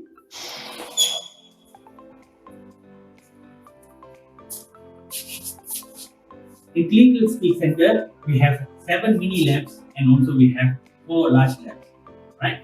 So Aimst has spent millions and millions of ringgit to buy high fidelity medikits and also to develop the whole lab. Over here, we would normally conduct lab sessions for students from theoretical year to clinical year. Basically, before they enter clinical years, they will be trained with the high fidelity medikits before they go hands-on to the patient. Come, let's go and see.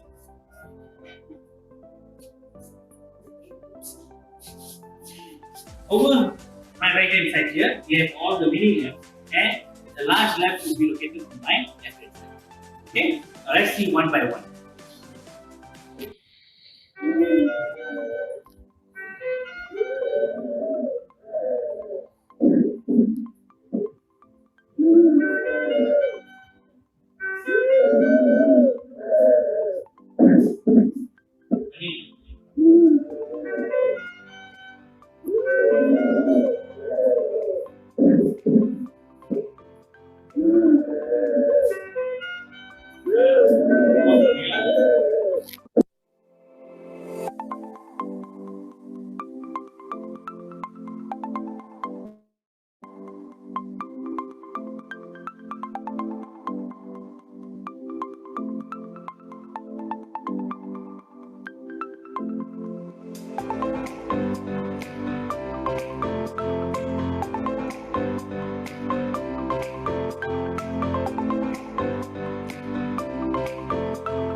Hello everyone, my name is Dr. Mohammed. Hi. Okay, thank you. Dr. Singh? Yes, Ms. Sharma. Yes, please, can you introduce your faculty and yourself, please? Okay, thank you so much. A very good morning to all the parents and the students here. My name is Dr. Mohammed Asim and I'm representing Faculty of Medicine. To start with, Faculty of Medicine began to operate since 2001 and currently we are having batch number 26 in our first year.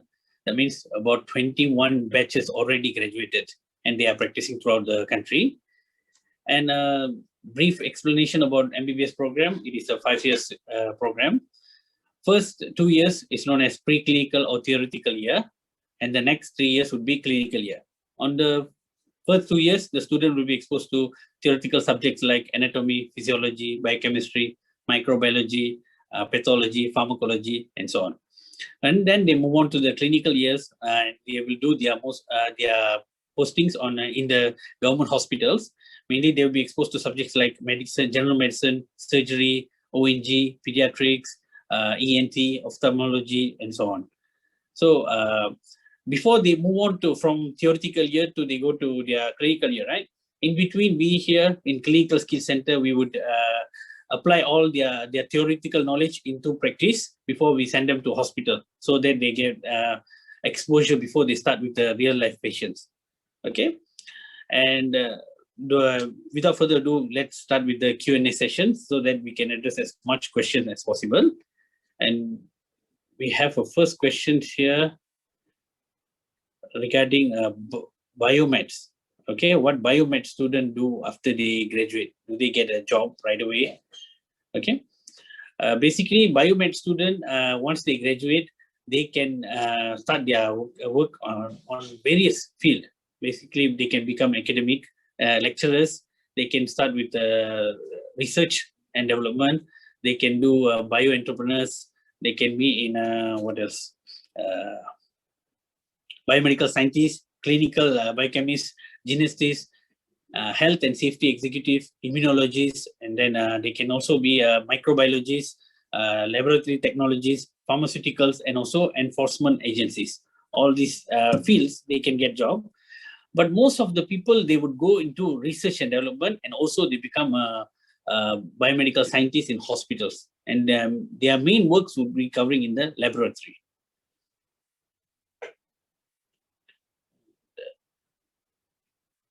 There's another question.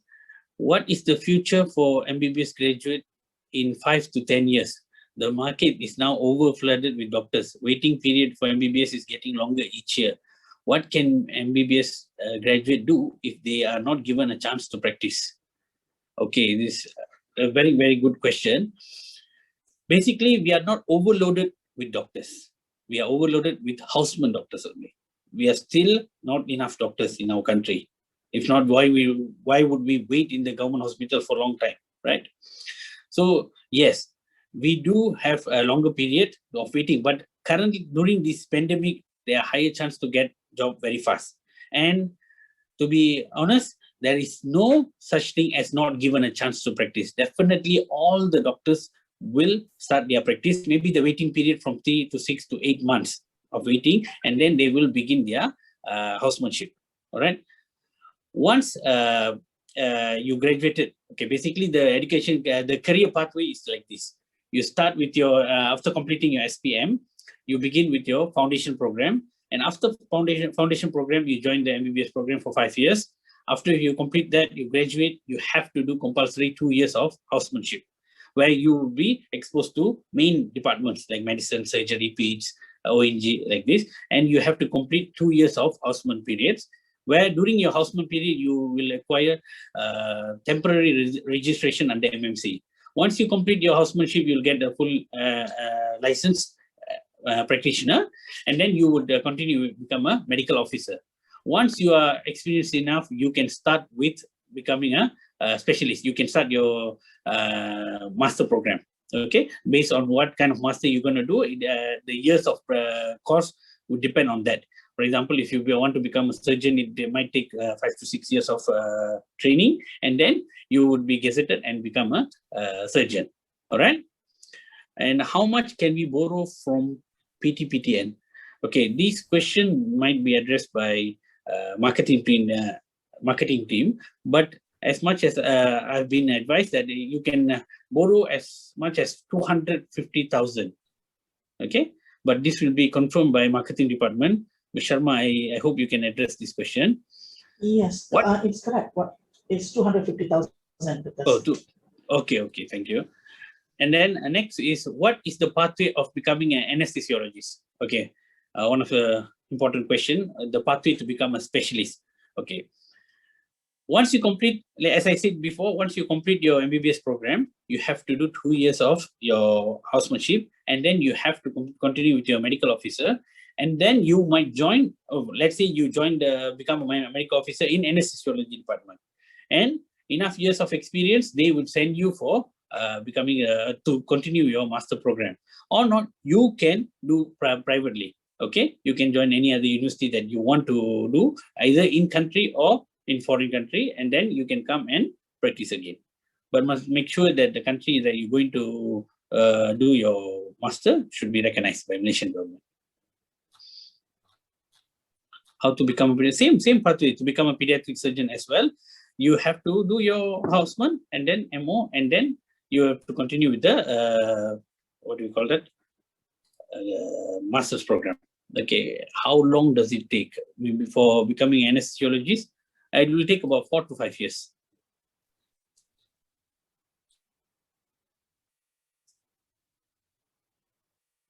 Sir, is there any program for pathology forensic in Aimst? Okay, currently in Aimst, we only have a degree program for medicine. For master program, you have to join the government hospital. See, students have these questions where they think that when you want to do your specialization, you become a student again. That's not true. Once you complete your MBBS program, you become a houseman doctors, and then follow there onwards, you become a doctor. Okay, so when you become a doctor already, you want to do master, you're still being paid as a doctor, and you do your specialization. Most of your learning will be in hospital settings, and some of the master program, you go to hospital for their lectures and stuff like that, like government universities. Most of the master programs are offered by government universities. Are we allowed to do housemanship in overseas? Mainly when you want to do housemanship, okay, it has to be in government hospital in Malaysia. All right, you want to go and do your what do we call that, attachment, like our final year student, they will get a few weeks of attachment. They need to pick any hospitals, and they go do their clinical attachment. So meanwhile, some students have picked overseas. Okay, they have been to US, been to UK and India and countries like this to do their attachment over there, and then they come back and present what they have learned there. But housemanship, you always have to do in a government hospital. Hope that answers the question. Any other questions?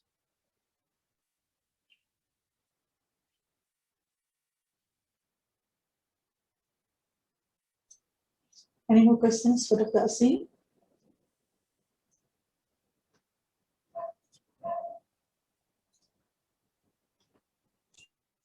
For students, if you have questions about what you want to do in future, you want to work in overseas, all this, I have to address this. Basically, if you want to go to overseas and start practicing, you need to sit for their medical qualifying exam. If any country that they require this, if you want to come and practice in their country, you need to do their medical qualifying exam. Most of the countries does that. Even Malaysia, if foreign doctors want to come here and practice, they need to sit for our medical qualifying exam.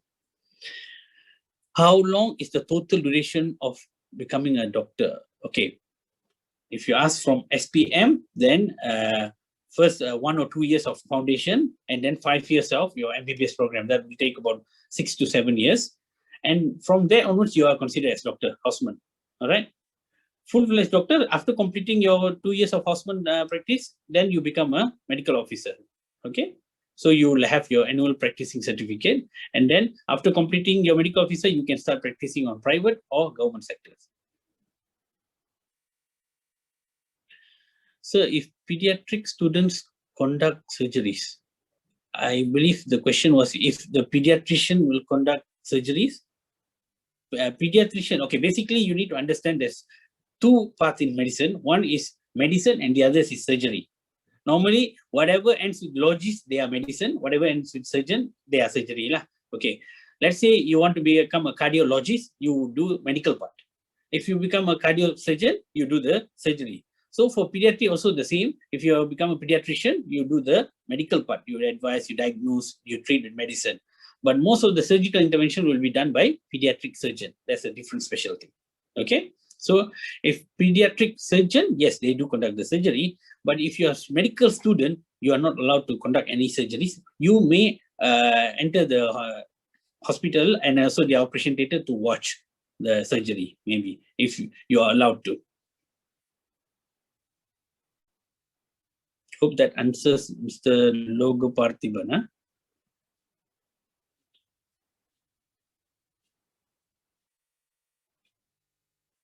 Any more questions? What about gynecology? Does that include surgery? Yes, ONG is in a surgical department. Yes. Yeah, both logists and surgeons study medicine. MBBS, yes, you need to have your degree in medicine in order to specialize into any medical or surgical specialty. before you do your MBBS, you cannot do any specialty straight away.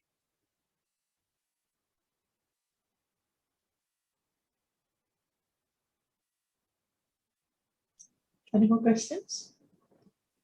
You're welcome.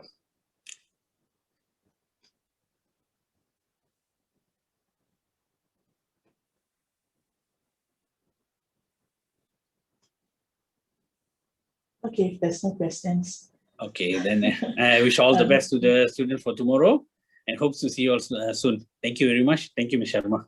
Thank you, Dr. Singh. Now, guys, we'll be moving to our next faculty, the faculty of student for our foundation faculty. And together with us, we have Miss Faustina. Miss Faustina, I'll play the video first of our alumni, and as soon as it's over, you'll start your session. Okay, sure, Dr. And sure, Ms. Sharma. Yeah. Environment here, I love it so much and so comfortable to stay I in. find Aimst very peaceful. Best medical university for me to achieve my dreams. When I came here, it's really nice. I was totally impressed by the environment here. I love it so much. The surrounding is Aimst is so clean and filled with the greenery. It is a very green nature and it's very convenient for our studies. Like it has a very good vibration where you find like you can adapt to a situation where your mind actually comes to a state where you want to study, you want to succeed, and you want to have a bright future. Main reason I choose here is because of how professional is this school. Like the standard of teaching and the lessons provided to the students is so nice, and yet I was totally impressed. It's better than any class that I had before in my life. I have found the staffs here are professional and also supporting, which is a very good way because I find it very easy to communicate and get more information at time to time and not feeling hesitated. I think that Aimst is the only university in Malaysia that provided the lowest cost, but also yet at the same time providing the best return to the student for what they pay. It also provides us so many facilities such as the study area, the sport complex. It's just a walking distance away because the library and the studying area is very, very close. And apart from that, the studying area is very close to the cafeteria, which is the most conducive way because I can do everything in one time. In cafeteria, we have 3 dishes, which is Indian food, Chinese food, and Malay food. So I have a chance to try different variety of food in cafeteria. Yeah, I had so much fun during the orientation. I played around with all of my friends. I can make a lot of new friends and play a lot of interesting games. It's just that night is so fun. Yeah. Datanglah Aimst University sebab Aimst University ni sangat membantu anda untuk mencapai kejayaan anda. நான் Aimst recommend பண்ணுவேன் ஏன்னா Aimstல உள்ள vibration வந்து கோயில்ல உள்ள vibration மாதிரி.所以希望大家都能够选择 Aimst， 欢迎大家来到 Aimst， 一起来追求你们的梦想。谢谢。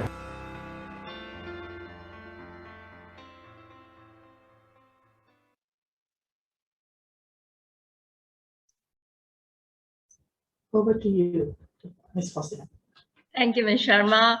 Hello, good morning, everyone. Welcome to our virtual open day. My name is Faustina Lorene Dominic.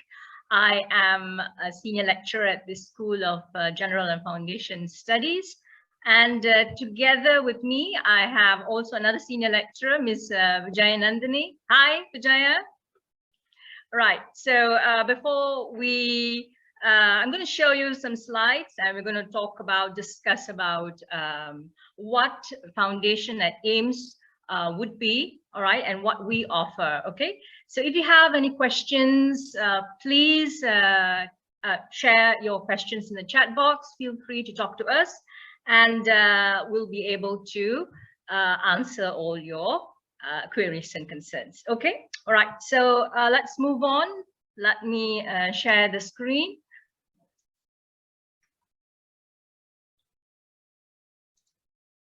Right, so first slide, beautiful campus. This is where we work All right, and hopefully you're going to study in the future. It's a beautiful campus. If you can remember what our students told, it has a very zen-like environment because we are surrounded by luscious greenery. Yeah, it's very cool. Less distractions, so it's a good place for you to study. All right, so of course this is also another aerial view. Okay, right, so what's next for you? Right, results will be coming out tomorrow. You're all a little bit nervous. Don't be, because we are here to help you out to decide the best course for you. All right. Okay, so let me move on to the next slide. You're supposed to plan for your future. If you look at this beautiful picture, right, you're all sitting in the bench, okay, and thinking about the future. It's not a very easy task, and I'm very happy that you came today, because you've already started thinking about your future. All right, this is a good start for you. Okay, right. Now, preparing for university through foundation program is essential. Why? If you need to pursue any degree program, right, you would need to pursue a pre-university program. Okay, and what we offer is internationally recognized, and what we offer at Aimst is a very good pathway for you to pursue a lot of degree programs. Okay, right, now if you look at this, you've completed your secondary school, yes you are, and you've just sat for an exam like SPM, yes, then we are here to help you decide on what to study next. And like I've mentioned earlier, to pursue any bachelor's degree, you would most likely need a pre-U qualification to gain admission to any university or college. All right. So what do we offer? Right. So the School of General and Foundation Studies, SGFS in short, we offer two very quality foundation programs. The first one would be Foundation in Science, leading to a variety of health sciences program. And the other Foundation in Science, it's very specific, it's leading to engineering. Okay, so we have Foundation in Science leading to health sciences and also engineering. Right, and the other foundation is also very, very unique, Foundation in Business, for those who are inclined to be your own entrepreneur, or you want to work in the business industry, then this foundation would carve your path, right? And of course, all these programs are fully accredited by MQA, MOE, and other government agencies in Malaysia, as well as other educational institutions, right? So if you look at the Foundation in Science, this is a very brief pathway. Okay, now after your SPM, right, you're all here at the moment. Okay, if you're interested in any of the bachelor courses that we offer, these are very lucrative courses. Okay, MBBS, dentistry, pharmacy, physiotherapy, biotechnology, engineering, bioinformatics. These are all very lucrative courses. In order to pursue this course, all right, you would need a 1-year foundation in science. Our foundation is divided into 3 semesters. All right, I'll show you what you will be studying in the slides later on. Yeah, right. And after the 3 semesters, you'll be eligible, based on your results, you'll be eligible to pursue any of these courses. Okay. Right. So what about the business kids? Okay, same level at the moment. All right, you're all here thinking, wondering what to do. Foundation in Business is also a 1-year program, okay, with 3 semesters. And after this 1 year, all right, you'll be eligible to focus on all the relevant programs mentioned here. Okay, these are the programs: Management Information Systems, Accounting and Finance, Finance and Management, Business and Marketing. These are very lucrative programs. And to top it off, our foundation in business is 100% full scholarship. All right, full scholarship on the tuition fee. That means you don't have to pay the tuition fee. All right, all you have to pay would be the hostel fees and such. All right. So advantages. Okay, we have lots of programs everywhere else, but the main niche area that we are looking at here, advantages of pursuing a foundation program. Right. So number one, you'll be studying subjects that are very subject specific, right, to the course you plan to take. Unlike S2PM, yeah, your foundation would be very catered to, very subject specific. All right, and it means you have a good foundation or good grounding before you embark on a degree program, any degree program. All right. Number two, and this is actually true, it's quicker than other pre-university programs. For example, S2PM, it takes about 1.5 to 2 years. All right. Quicker also means cheaper because it's 100% scholarship for certain programs. Okay, business, for business, and also what else? Biotech. All right, so these programs are have scholarship programs. Okay, and the assessment style is usually a combination of coursework and a final exam. Of course, it depends on the university, but here we focus heavily on this too. Why? Because of course you have to sit for a final exam. All right, but we give it an extra boost, and you learn a lot when you do assignments and courseworks. Yeah, it gives you that extra boost, and of course it's more of a hands-on experience for you to pursue assignments and courseworks, and then it will boost you in your final exam. All right, and your coursework and also final exam will ensure that you have the desired result, all right, to pursue your degree program. Right, now let's look at the curriculum structure for foundation in science. This is for semester 1. Right, so basically when you come in semester 1, if you are a science student, all right, then of course you will need to take physics, all right, chemistry and biology, all right, mathematics, and very important, English. All right. If you are if you have an intention to do engineering, then instead of biology, you will focus on information technology studies. All right, so you will have physics, chemistry, IT studies, mathematics, and also English. All right.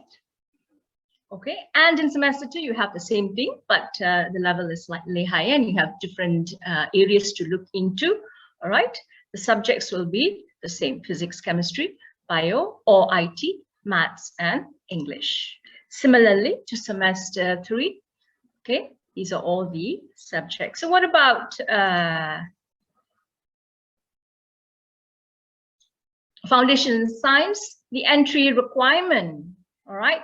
So the entry requirement, you would need, okay, you will get the results tomorrow. Okay, so if you have 5 Bs in 3 subjects, maths or additional maths plus 1 other subjects, and a credit in Bahasa and English is vital, all right? And you have results with you, and you have your desire with you, you want to pursue MBBS, dentistry, or pharmacy, okay? So you're most welcome to join Aimst University, right? So those who have lots and lots of A's in your results, okay, you're eligible for our Top Achievers Scholarship, all right? And if you look at this, if you have 9 A's and above, it's 100%. If you only have 4 A's, not to worry, that's still very good results. You're eligible for a 40% scholarship, okay?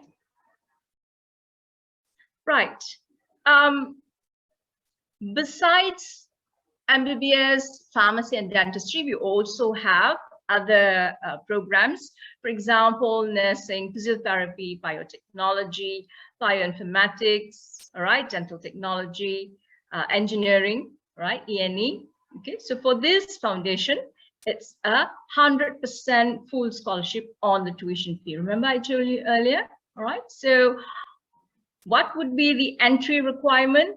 You need 5 Cs in 2 science subjects, maths or maths, and 2 other subjects. Very, very easy to obtain these requirements, okay?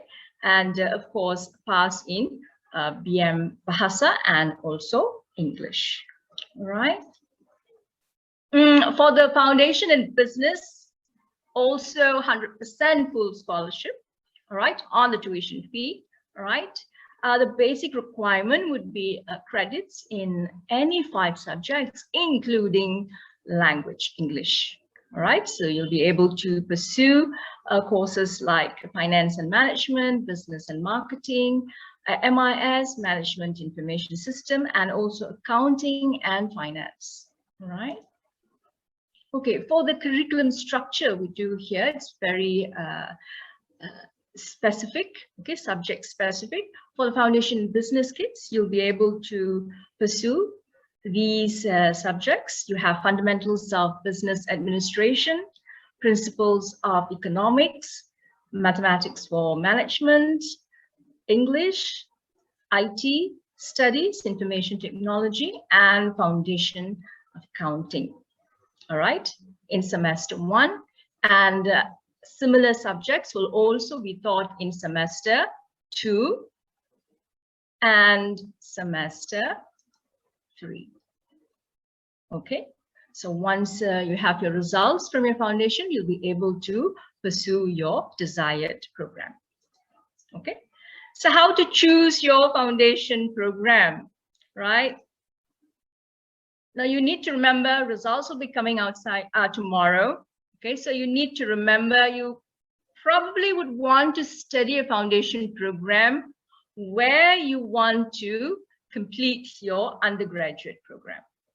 Okay, so why? Because the environment is the same, right? You know most of your lecturers, okay, and you're very comfortable in that environment.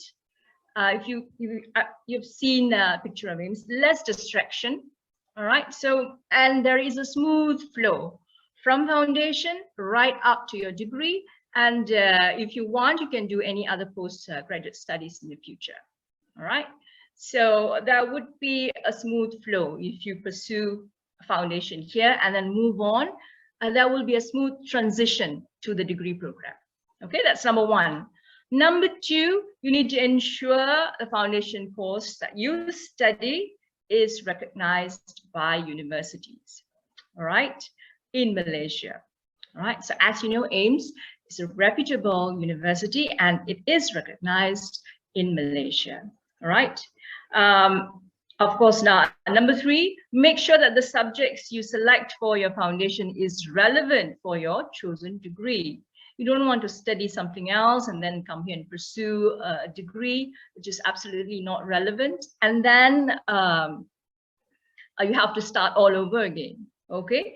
So if you are fixed in, if you think that you want to study medicine, you're not sure, probably your parents want you to study pharmacy, okay, medicine, pharmacy, dentistry, you're still confused, it's okay. You have 1 year of foundation. You can do your foundation in science, right? And think about it, right, for the whole year, and then you can pursue any of the courses, all right?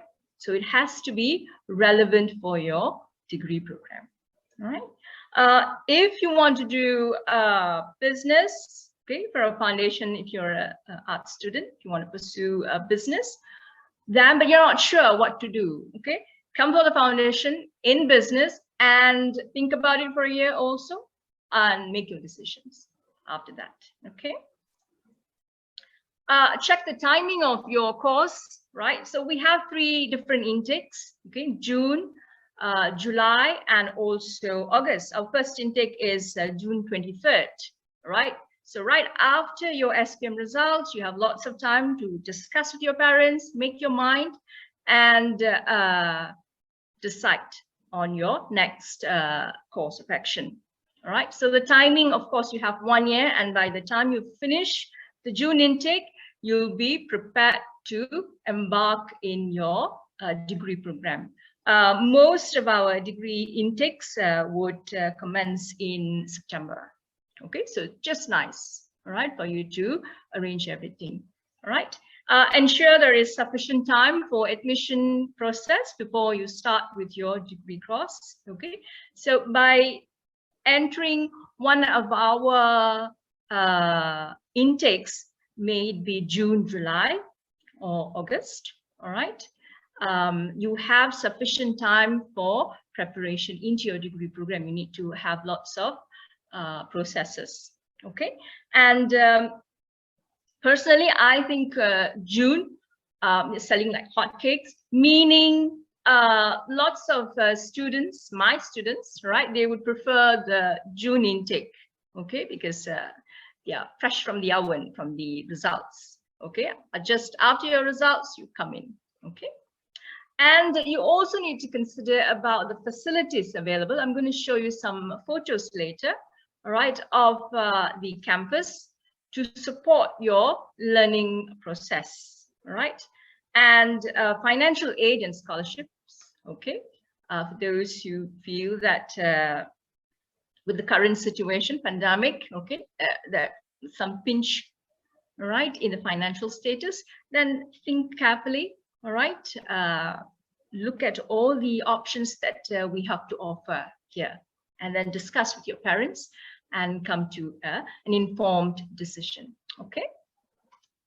Right, so I'm going to show you some pictures now, right? So these are lovely lecturers that would be teaching you in the future. We have business lecturer, Ms. Magesh, and Ms. Vijaya.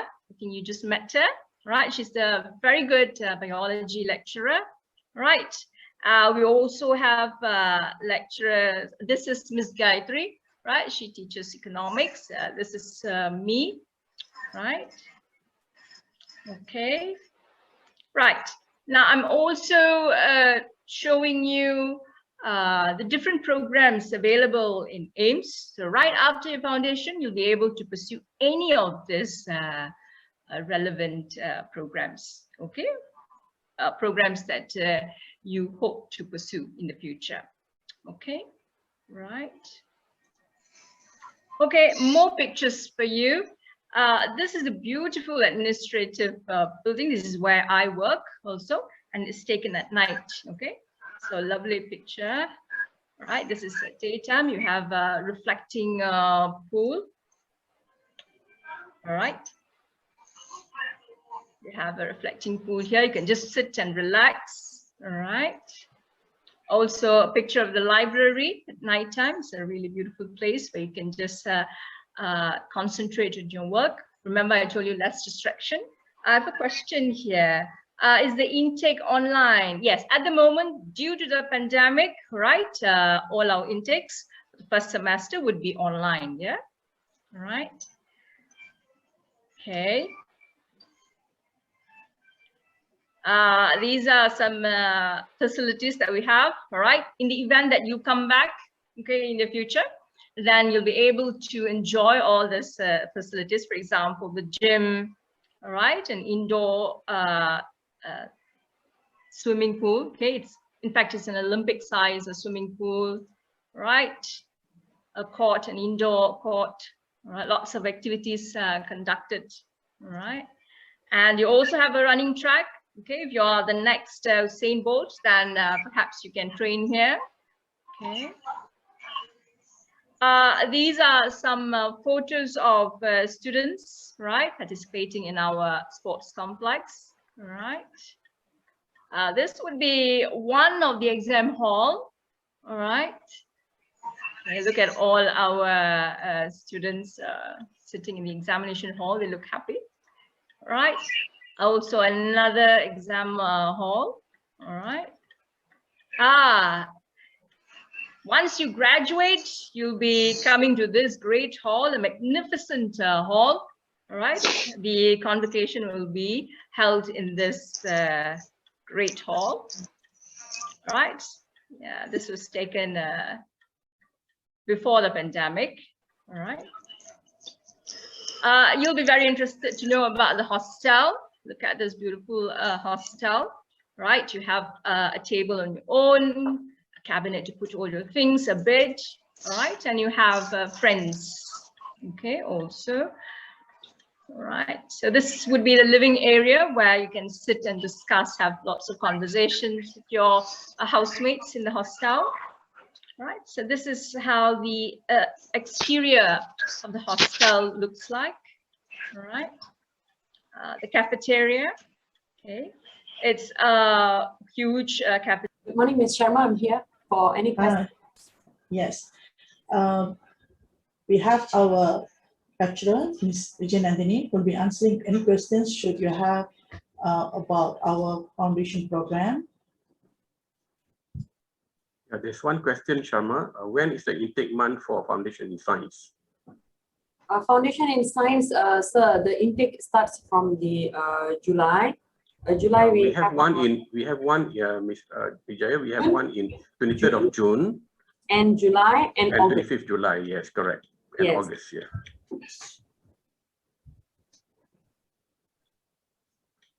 So that question is in the chat box actually. Yeah. Okay, I have received the conditional offer letter for foundation leading to physiotherapy. Can I still change my degree to MBBS later on? Ms. Sharma, I have a question here from a student. I have received the conditional offer letter for foundation leading to physiotherapy. Can I still change my degree to MBBS later on? Yes, the student may choose to change the program Yes. later, but subject to the students meeting the entry requirement for the particular program. Yes, because the foundation in science leading to physiotherapy is under scholarship. The tuition fee is under scholarship, but leading to in MBBS and other courses, it is not on the scholarship. So is that will be influencing their their choices later on, Ms. Sharma? As long as they meet their entry requirements, should not be a problem. Second thing is if they come under a particular scholarship and they want to move it into a different program, then probably they will have to pay back the amount that they have got for the scholarship before they proceed with another program. Yes. So Lim Yong-ying, I think Ms. Sharma has already answered your question. Later on, if you are keen to change your course from physiotherapy to MBBS, there is a small amount fee, the tuition fee that you have to pay in order for you to continue with MBBS. Sujia, we've got another question. Foundation in Science held online for July intake. If classes start in August, what is the question again, Ms. Sharma? Is Foundation in Science held online for July intake? Yes. Yes, yes. Yes, Ms. Sharma. Sorry, I'm back. I think I was disconnected. Okay, so kids, we have 3 intakes. First one would be June. The second one would be in July. We'll start on July 25th. All right. And then the third one would be in August. All right. But our first and most important, I wouldn't say important, but it's selling like hotcakes. That would be normally the first intake, the June intake. Okay. Any other questions? Any other questions? We have got both the lecturers here. We have got Ms. Vijayanandini and Ms. Faustina. If classes start in August, then we need to go to school or online class. It all depends on Mr. COVID. If he leaves, then we'll be able to have our classes face-to-face. All right. So we'll just, have our fingers crossed, right? We need to have, if we need to have face-to-face, then the Mr. COVID needs to go. All right. If not, then we'll manage with virtual class. Another question, can I do my online class while staying at the hostel? Yes, at the moment, I think you should be able to do that. All right. Of course, precaution will be taken. SOPs and all that. All right, you'll be you will have to do some tests before you actually come in. All right, okay, you're welcome. After the 23rd June intake, there is a second intake. That would be the July intake on the 25th of July. All right, Foundation in Science starts in, Foundation in Science and Business starts 23rd June. Any other question? Feel free to share. We're all here to help you. I've received the conditional offer letter for Foundation leading to physiotherapy. That's good. What should I do if I want to change it to Foundation leading to MBBS? Ms. Sharma? Sorry, Ms. Faustina, I did not get the question. Student by the name of Yong Yin, Lim Yong Yin, have received a conditional offer letter from Foundation leading to physiotherapy. And the student wants to change to a different course, MBBS. Would it be possible? Yes, the question we answered just now, when she's already entering, if she already got the letter for physiotherapy and she's planning to do her foundation, and when she wants to change it to degree program later on, then she has to pay a small tuition fee. And because a physiotherapy is actually, the tuition fee is free. And then, but then for the MBBS, they have to pay the tuition fee in order for her to change the course. She has also asked again, so do I need to do anything now, Miss? Well, no, not really. Actually, she will proceed with her program.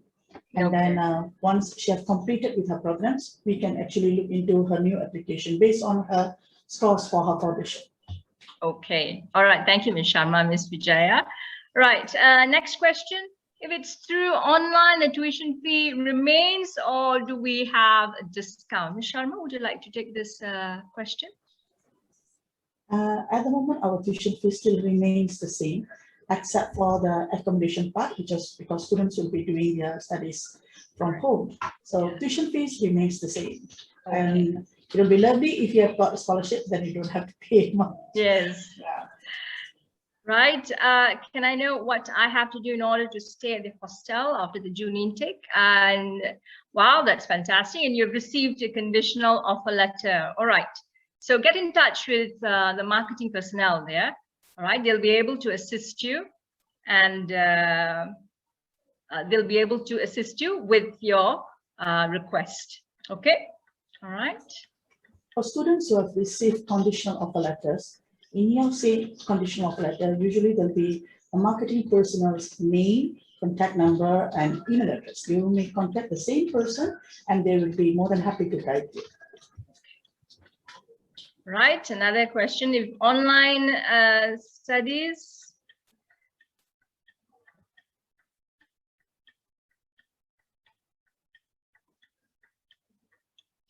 Do I still need to pay for the hostel? No, as mentioned earlier, you don't have to pay for the hostel fees because you're still studying online. Okay. Guys, any other questions for Ms. Faustina and Ms. Vijaya before we move into our next faculty?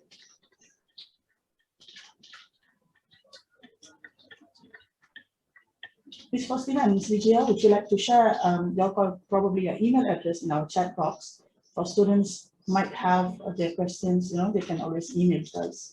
Okay. There is another question over here, but I'm not really sure whether you are able to view this question. It says here, how much does the fees for study material and how do we get it?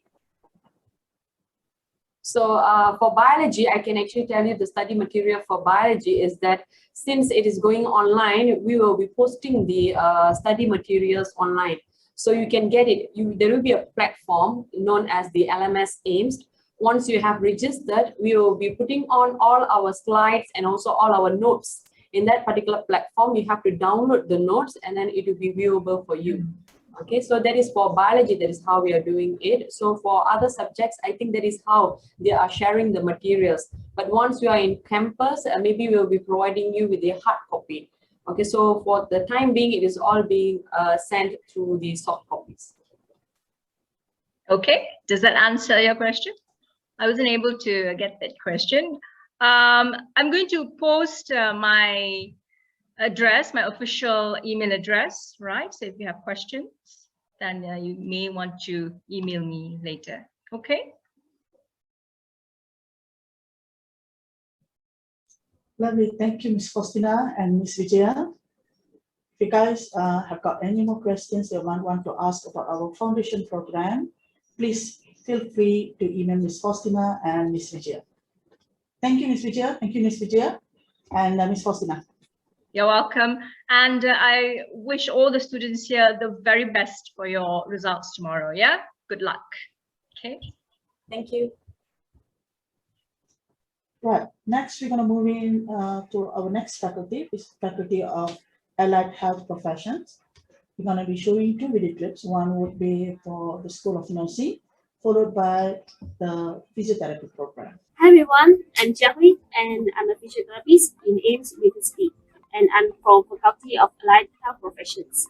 And I was an alumni for the physiotherapy in diploma and complete for 3 years for the diploma studies and then complete for the degree studies for 2.5 years. And currently I can study for my master program, which is just started last year for the master in musculoskeletal. So today I'm going to show you one of our physiotherapy skills lab.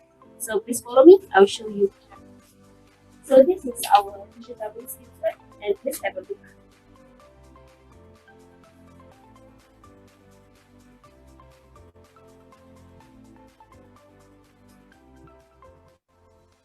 Hi everyone. So now today I'm going to demonstrate one of our therapeutic modalities which is used for physiotherapy users and which is called as ultrasound machine.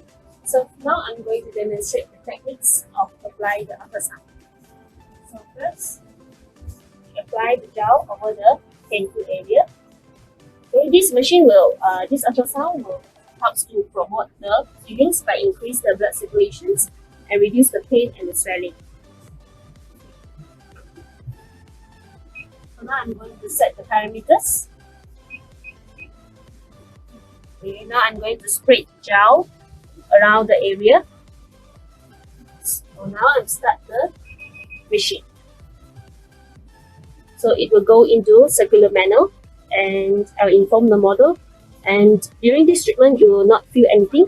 Okay, you just will feel like some cooling effect only. Okay, due to the ultrasonic gel. Okay, this treatment will take about like 10 to 15 minutes. And after this, then we'll stop the machine. And after that, we clean the area.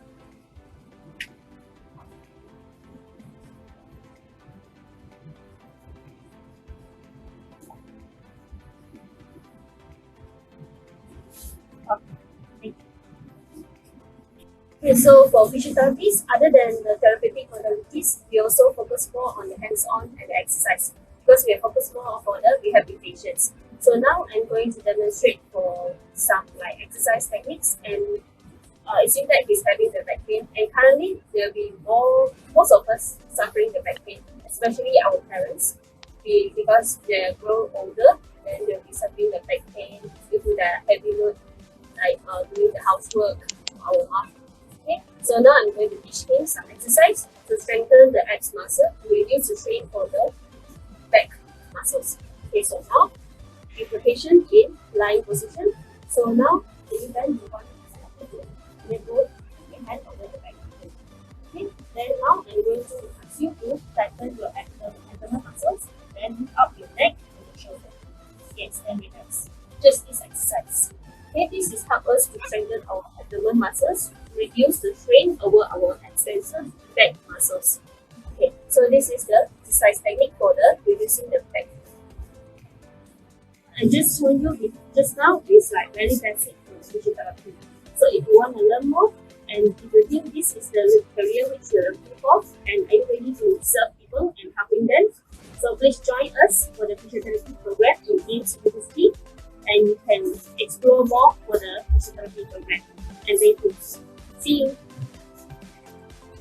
Morning, I'm Ms. Rajesh from School of Nursing. I'm the head for the School of Nursing. Let me show you how we are students with different experience to hands-on practice before go for hospital training. Yeah? Then we go to the lesson skill lab.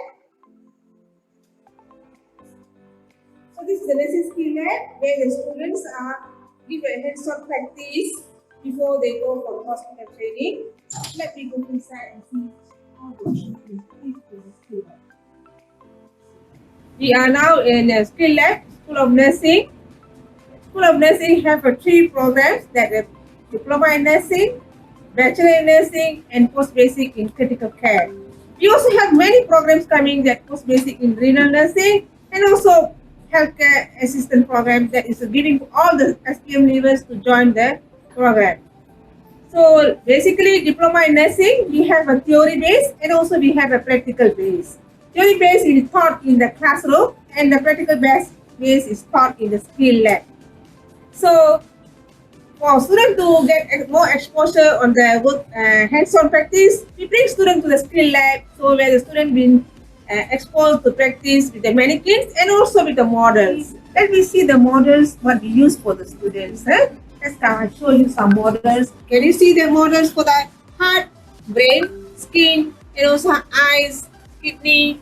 All these models are used for students to show how our body system is work. Students be taught using these models to get a clear picture on the system. So you can see a lot of varieties of models are given in this lab for students hands-on practice before they go to the real working arena in the hospital.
Students, you don't worry to study in Aimst University because you are being given PTPTN funds and also you are being given sponsorship if you are eligible to study nursing in Aimst University. So students are given opportunity to experience themselves, to put a line, to put a needle before they go to the hospital to do with the real patient. Okay, so what you are waiting for? Please come and join Aimst University Diploma in Nursing, and please visit our website and also walk into the Aimst University, join the program Diploma in Nursing for the coming June intake. Thank you.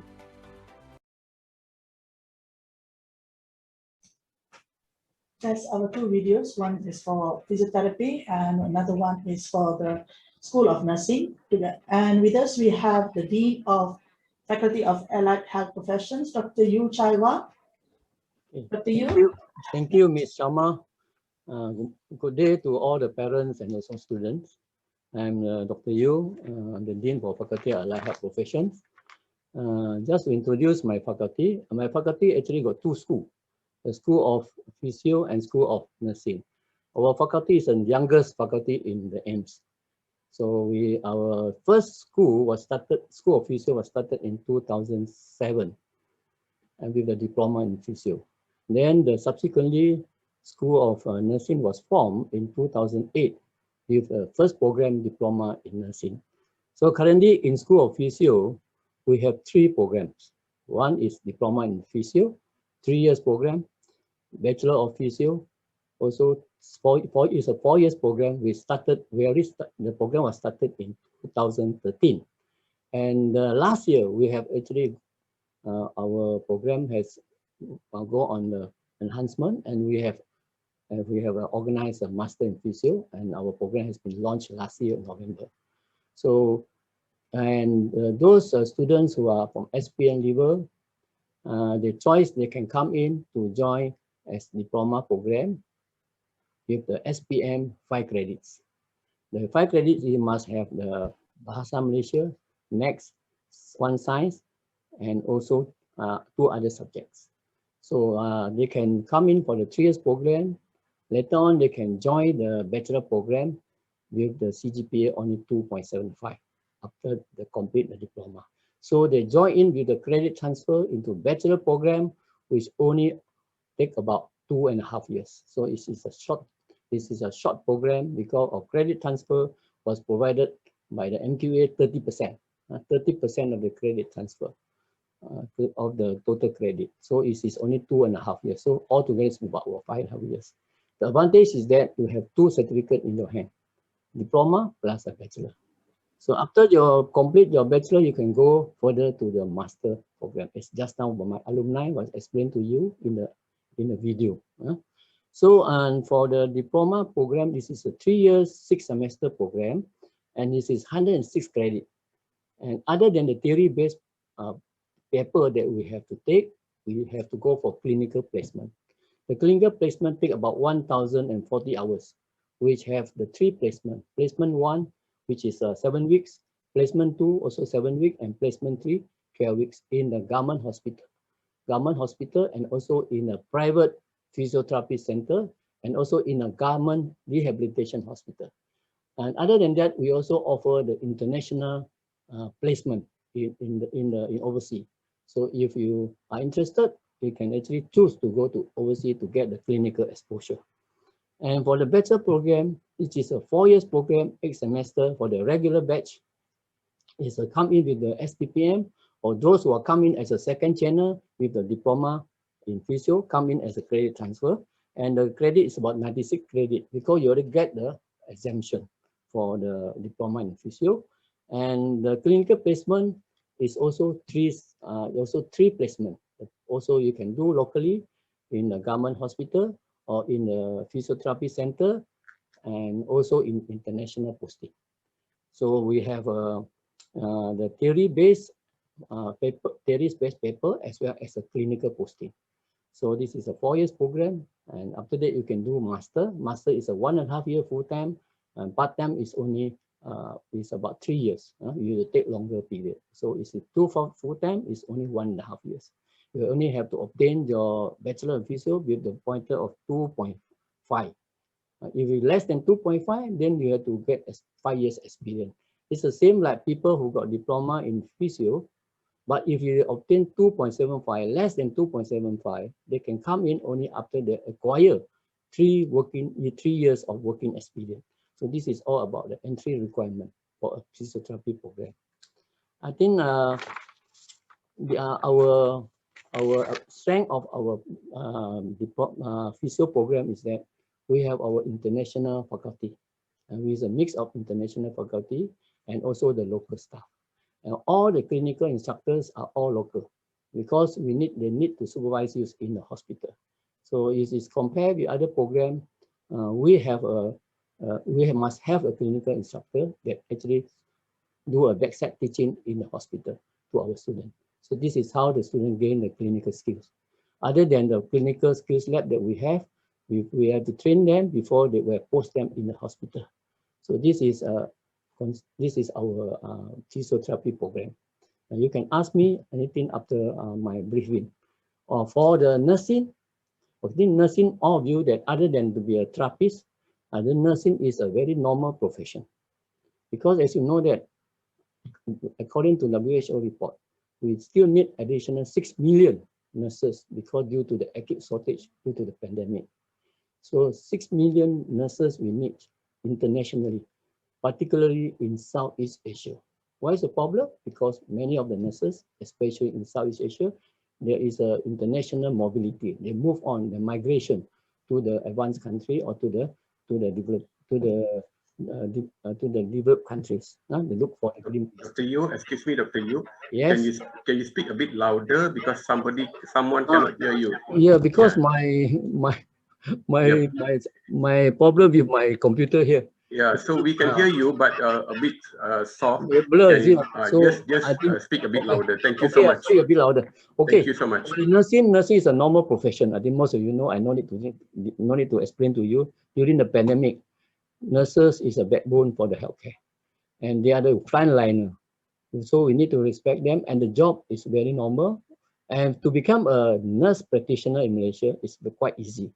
In Malaysia, you just do a 3 years program, diploma nursing. Then you can be registered under the Malaysian Nursing Board. All right. Or you can do a 4 years degree course, bachelor degree. After you complete your foundation in science, came in with the admission of with the entry requirement of foundation in science, you can do a 4 years bachelor in nursing science. Then after that, you have to do a registration for to be registered as a staff nurse, as the registered nurse, RN, they call RN. Before they are registered, they have to sit for the board license exam. Board license exam. This is a requirement by the Malaysian Nursing Board before they can be allowed to practice, fit to practice. So in my School of Nursing, we have actually few programs. The first program, Diploma in Nursing, as I mentioned just now. This is a 3 years program, 6 semester. And the Bachelor in Nursing Science program is a 4 years program, and this is a 4 years program, 8 semester. So you can, so the other program is a offer for the qualified nurses in the hospital. They are post-basic critical care nursing as well as a post-basic renal nursing who are doing the dialysis. And we have more program coming. The other new program is a healthcare assistant courses. It's also going to offer in July. This is a 4-month course we are offering for the nursing home and also for the private hospital. So one thing, advantage of the diploma in nursing is that we have the sponsorship from our stakeholders for about more than 10 private hospitals in Malaysia that offer the scholarship or sponsorship.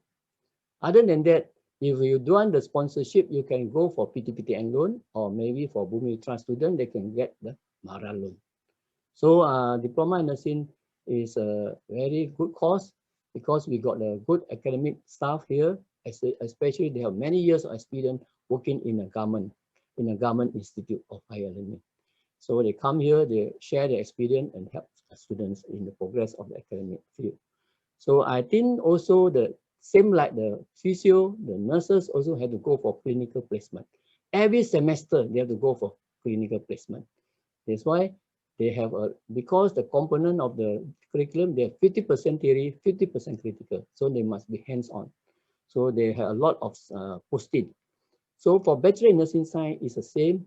This is also 50% theory and 50% practical. This is a 4 years program with 120 credits. So they need to complete all the 8 semester. And after that, they have to sit for the board license exam. And if they pass the exam, then only have to register with as a registered nurse under the Nursing Board Malaysia. So I think the other courses, of course, is a short course. Is also for SPM leaver who are not doing well in the SPM result, but they maybe got less than 3 credits. They can come and join as a healthcare assistant course, which is 4-month course, only 2 months theory and 2 months practical. And the practical will be done in the private hospital and also in some of the care center in the nursing home or maybe in the pusat jagahan, as in under the Ministry of the Social Welfare. So I think these our courses is very affordable, especially for physio and nursing, all affordable.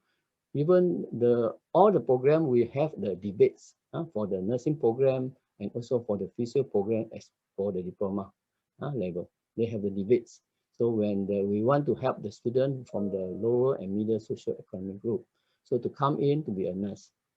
Then the Malaysia also shortage of nurses. We cannot meet the number. So every year the hospital need more nurses, especially during the pandemic, to be a frontliner. So I hope our program in the Faculty of Allied Health Profession will attract more students who want to be in the frontliner, to be the healthcare provider. You want to service to the community to help our people, especially the sick. So this is a very good profession, these two. And I want to highlight the other thing is that the physiotherapists also going to be registered under the Malaysian Allied Health Professional Council. And the Act, Malaysian Allied Health Professional Council Act has been passed in Parliament in 2016. So all the physiotherapists was part under Allied Health Profession. So they have to be registered. So Bachelor of Physiotherapy student will be registered under the Malaysian Allied Health Professional Council. They have to register before they can be licensed to practice as the physiotherapist. So this is under the control of the law. Nobody can claim themselves they are physiotherapists and then they are being registered under this Malaysian Allied Health Professional Act. So this is also one act in one law in Malaysia to protect our professions. So I hope that those who are aspired to be a healthcare provider, especially to be a nurse, to be a physiotherapist, this is a very good profession. So many people have a misconception on the nurses and the physio, but because they don't understand. Like we are in the field for many years, especially in the hospital. We can share with you what our experience is. So that at least you know, because there are a lot of people, maybe because of the belief, because of the religious, maybe they or the culture, then they have a misconception. So we nurses and physiotherapists, we want to be a caring. This is a caring profession. You need someone with a caring attitude. We have professionalism and want to work as a team. This is what we want as a healthcare provider, to be a nurse and also to be a physiotherapist. I think I just give my short briefing. If you've got any query that from the floor, from the audience, I'm willing to take the questions. Please. Thank you. Thank you, Dr. Yu. Any questions? Any questions?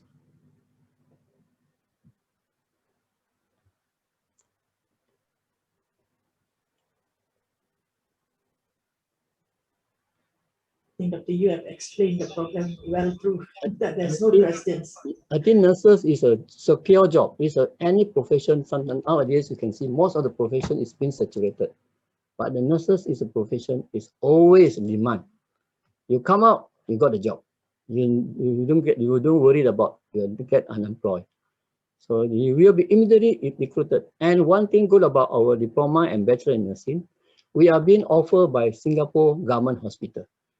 When they enter into the first semester of diploma and bachelor who are on PTPTN loan and bachelor who are also on PTPTN loan, they was being offered interview by the Singapore hospital and given the conditional job offer guarantee.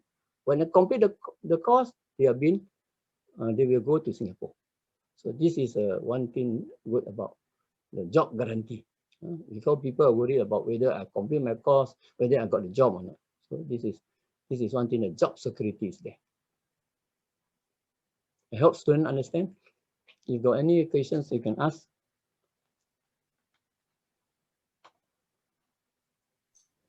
Any more questions for Dr. Yu?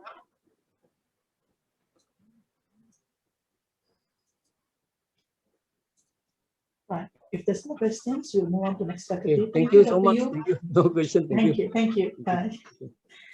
Right. We're going to be going to our last faculty, Faculty of Applied Sciences, and we have Dr. Lee with us. But first, before we move into Q&A, let's watch a video from the faculty.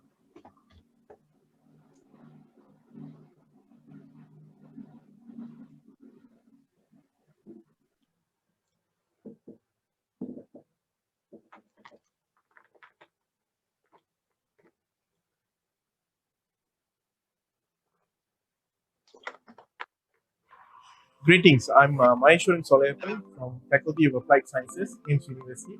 I'm a senior lecturer and I teach biophysics, microbiology and cell culture. So we are glad to have you all on board with us today for the virtual open day. And today we will be taking you all into the multidisciplinary lab 3 to showcase you what are the different projects that we do in the lab and what are different expertise that we have in our faculty. And in our faculty, we offer BSc Biotechnology, BSc Bioinformatics, MSc Biotechnology, and PhD in Biotechnology as well. these are the 4 major programs that we offer in our faculty, as well as we have a lot of experts in our faculty, namely Professor M. Ravichandran, who works on virology, molecular biology, and we have a deputy, Dr. Lee Suri, who works on biomedical related research, and we have Dr. Suresh, who works on non-coding RNAs, Mr. Kuru works on vaccines, and Dr. Prabhakaran, who works on industrial related researches like vaccine development, bioprocess technology, and so on. And Dr. Marimutu, Professor Marimutu, works on aquaculture, and we have a lot of young faculty members who also work in bioinformatics, like Dr. Surichandran, Dr. Hira, and Dr. Lim. And I and Maheshwaran Solepan, I work on cancer research. So let's come, let's join me, let's enter into the lab. Welcome.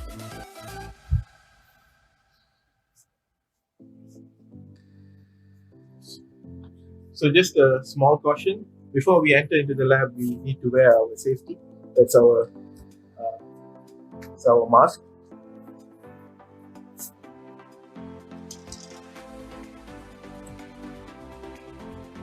Okay, when you look at here, one of our students is actually conducting bacterial plating. So she's working with methicillin resistant streptococcus aureus, and also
Can you all do me a favor? Can you all take a deep breath?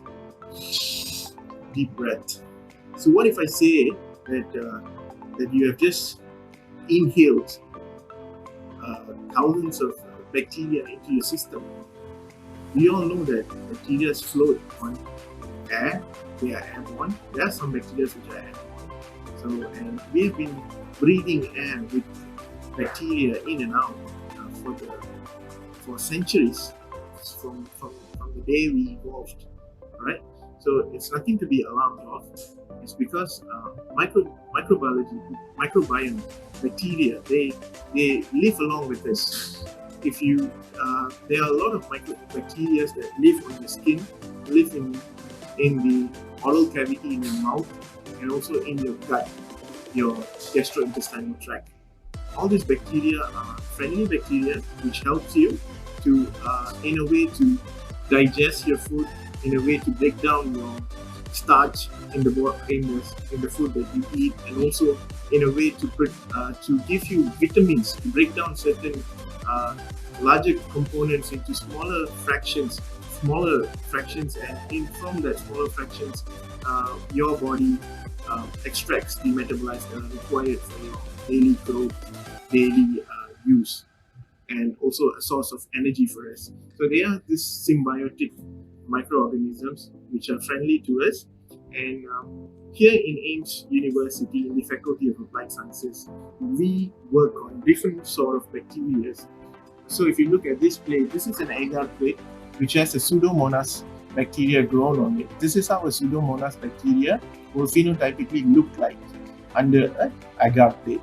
So, okay, so what we do here in Faculty of Applied Sciences is we study the expression of different genes in different bacteria to identify what they do and how do they react in the environment, as well as in a human system or in a different animal system.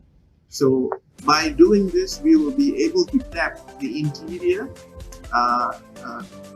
role of these microorganisms in as well acting as a what we call helping organism to the larger scale human, and also to be having toxicological effect on this as well. So this is biotechnology. So and also in bioinformatics, we'll go more deeper in studying the genome in computerized form, like informatics, data analytics. We will get the genome converted into a file of sequences, and then that sequences will be studied in using a computer to see what are all the genes that are expressed, what are all the genes not expressed in a given condition. So if you want to know more about our faculty, if you want to know in depth about our faculty, please join us. We'll be very glad to have you on board and take you for a 3 years journey of biotechnology and bioinformatics. Thank you very much, and hope to see you soon.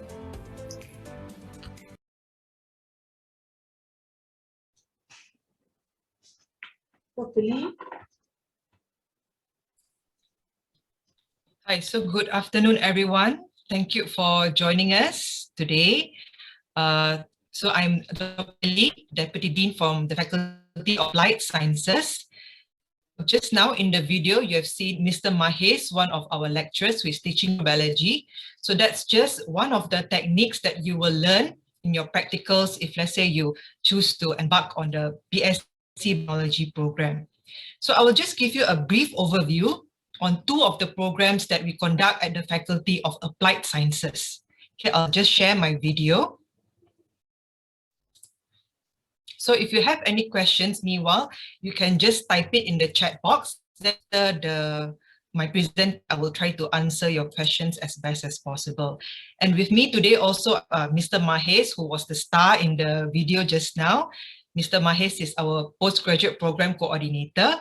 And we also have us, Dr. Lim Hong Chun, who is the lecturer for the bioinformatics program.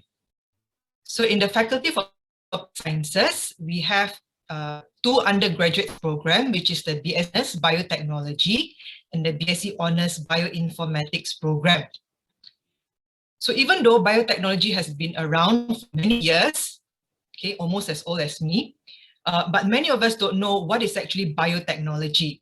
So biotechnology, by definition, is the use of biological systems to make useful products that can be used to solve various problems. So problems in our everyday lives, we can use technology to improve it.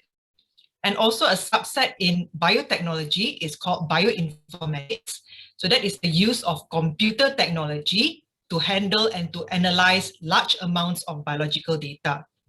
So in BSc Biotech and BSc Bioinformatics programs at Aimst University, we focus on the three main sectors of biotechnology, which is agricultural biotechnology, industrial biotechnology, and healthcare biotechnology. So you can see here as a subset of biotechnology, in the intersection, we have bioinformatics.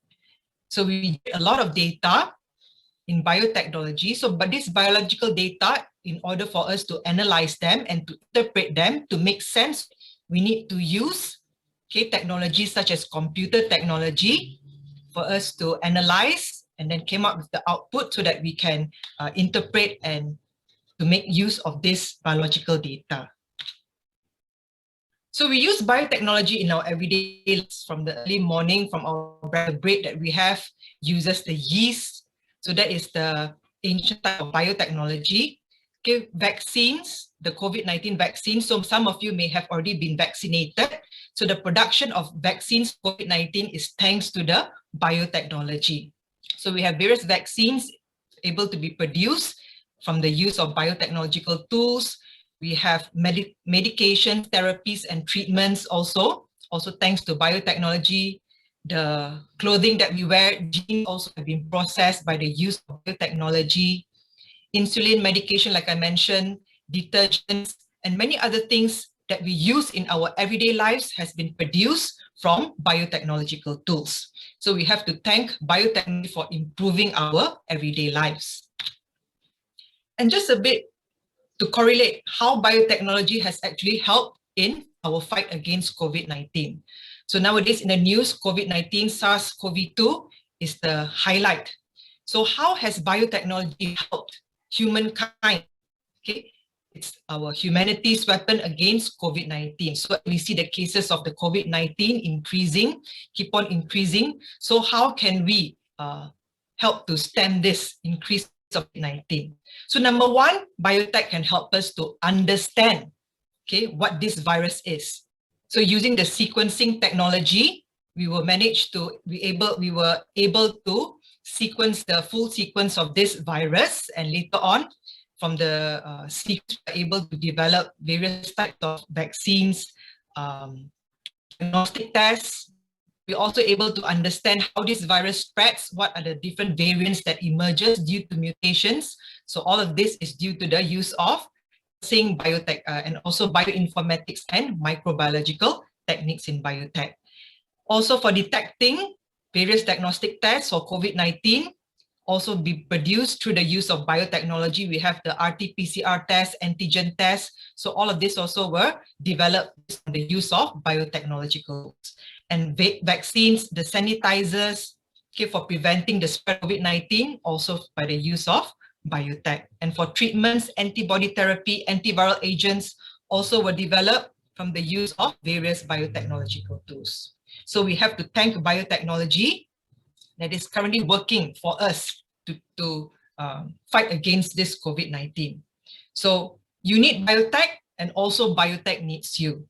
So we need future generations who can this biotechnology field, explore this as a career, so that in the future, if something like this happens again, we have the next generation who are trained, equipped, who can save mankind from this type of disaster.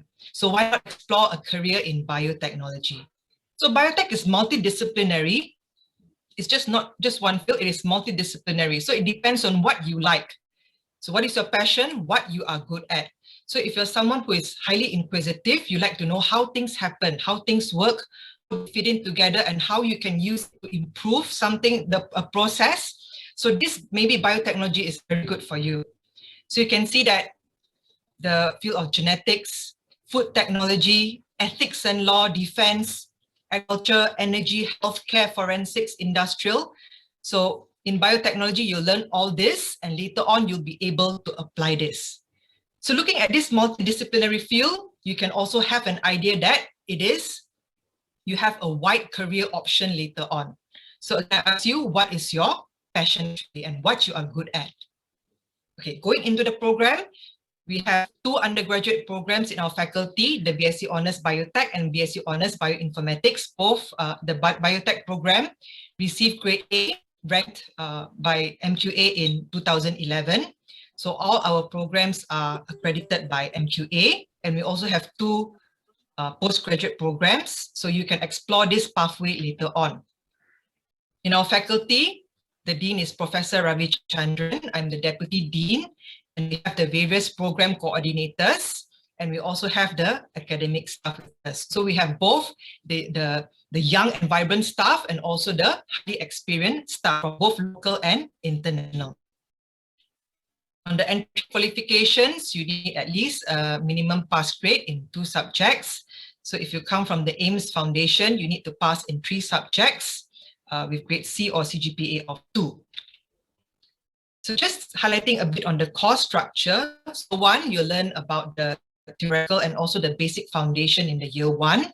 And in year 2 and year 3, we'll move on more on the applied type of biotechnology. So you'll also be going for industrial training. It's no longer in after year 2, we've actually moved it to after year 3. So in the industrial training, you can go to an industry or a placement where you prefer. Some of our students actually gone overseas. Okay, they obtained placement in Singapore, NTU, Xiamen University in China. You can also opt to go to India, or some students also went to Deakin University. I'll show you some picture later on. For bioinformatics, the entry qualification is similar to the biotechnology. So the course is similar. In the first year, you'll take the similar course to the biotechnology. Then later on in the second year and third year, the courses will be more focused on the bioinformatics and also the software and the computer tools. So some of the students, the potential that you can go for the industrial training, we have MGRC, we have the First Bay. You can also opt to go for our partner university, not the partner, our collaborators university in Denmark. So these are the possible industrial training opportunities that you may have if, let's say, you go for BSc Honours Bioinformatics. So this is some of the photos of our students who went to Deakin in 2019. We have a collaboration with Deakin. So that's why the students were able to get the placement in one of the labs here. They enjoyed tremendously over there. We also have students who went to NTU, okay, and also the university in China, SRM University in India. So because of the current COVID-19, this year some of our students will not be able to get that opportunity. But we hope in the future, the students will be able to go there again. So about job placements, currently there are 268 biotech companies to access status in Malaysia. So this is the data that we got from the Bioeconomy Corporation. So you don't have to worry that you can find a job after graduation. There's ample of biotechnology companies in Malaysia. So some of the career options, and these are also some of the companies that our alumni are currently working in. Some of them are working in B. Brown. We have many undergraduate and also postgraduate students in Biocon, one of the biggest insulin manufacturing plant in Southeast Asia, Top Glove, TMC Fertility, Glen Eagles. So we have a big list, okay, in multinational companies and also international. Our graduate employability is very good. Okay, we achieved more than 97% placement. Some of students go for further studies. That means they go for the master's or PhD programs. And also our students who have gone also overseas, okay, for the postgraduate programs. Our students have actually gone to Imperial College London, Middlesex University, University of Cambridge, Vienna, so all over the world globally, our students have gone. So if you're asking whether after your undergraduate degree program you can go overseas, the answer is yes. And we also have research collaborations with international universities. So in terms of your research and also internship placement, okay, you may also be able to get a placement with our research collaborators. So if you come in with an SPM, O-level or International Baccalaureate, you can go for our foundation in science in Aimst University. So we have 100% scholarship for our foundation science leading to biotech and bioinformatics. Okay, you complete a minimum duration of 3 years. Then if you choose to further your studies, we also have master's and PhD in biotechnology. So overall, less than 10 years, you can come up with a doctorate degree, okay, called a doctor. So some people say, you can see what you can't see. So now I'm showing you our graduates. So hopefully one day I shall be able to see you at the convocation ceremony at Aimst Great Hall. So I hope that all of you will join us. This is our contact. If you have any queries, questions, further clarifications, feel free to contact me or the dean at our mobile number. You can also WhatsApp, and this is our email. Okay, so that's all for my presentation today. I welcome any questions.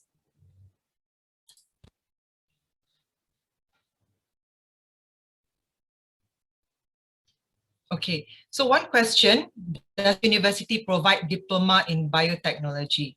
So we are currently in the process of obtaining the provisional accreditation. So soon we'll be introducing this diploma in biotechnology. So for the diploma in biotechnology, okay, once you take this diploma biotechnology course, there's also an option of credit transfer later on for the BSc Bio or the BSc Bioinformatics program. Okay, we are soon to introduce this diploma in biotechnology.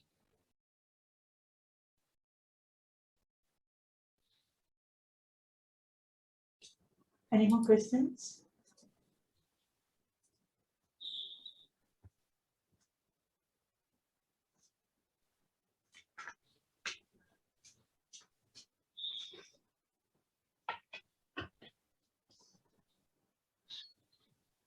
Any questions from your side? Probably anyone personally messaged you, Dr. Lee? No, no. Okay, right then. Thank you very much, Dr. Lee. Dr. Lee and Mr. Mahesh. Sure, thanks. Right. Now, we are almost reaching towards the end of our program, and I'd like to share with you guys a short video clip on our hostel facilities.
With that, we have come to the end of our program, our info day.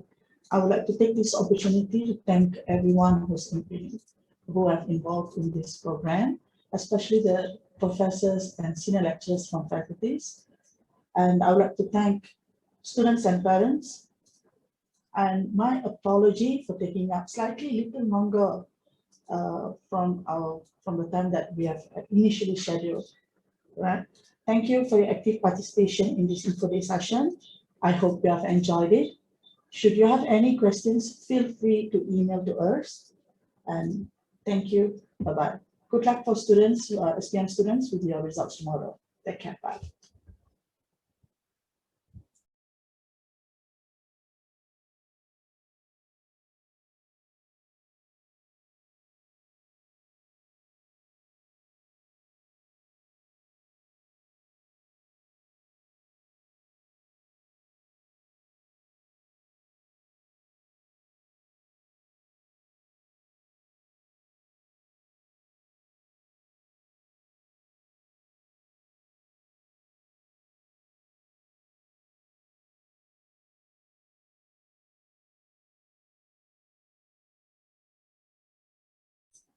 Thank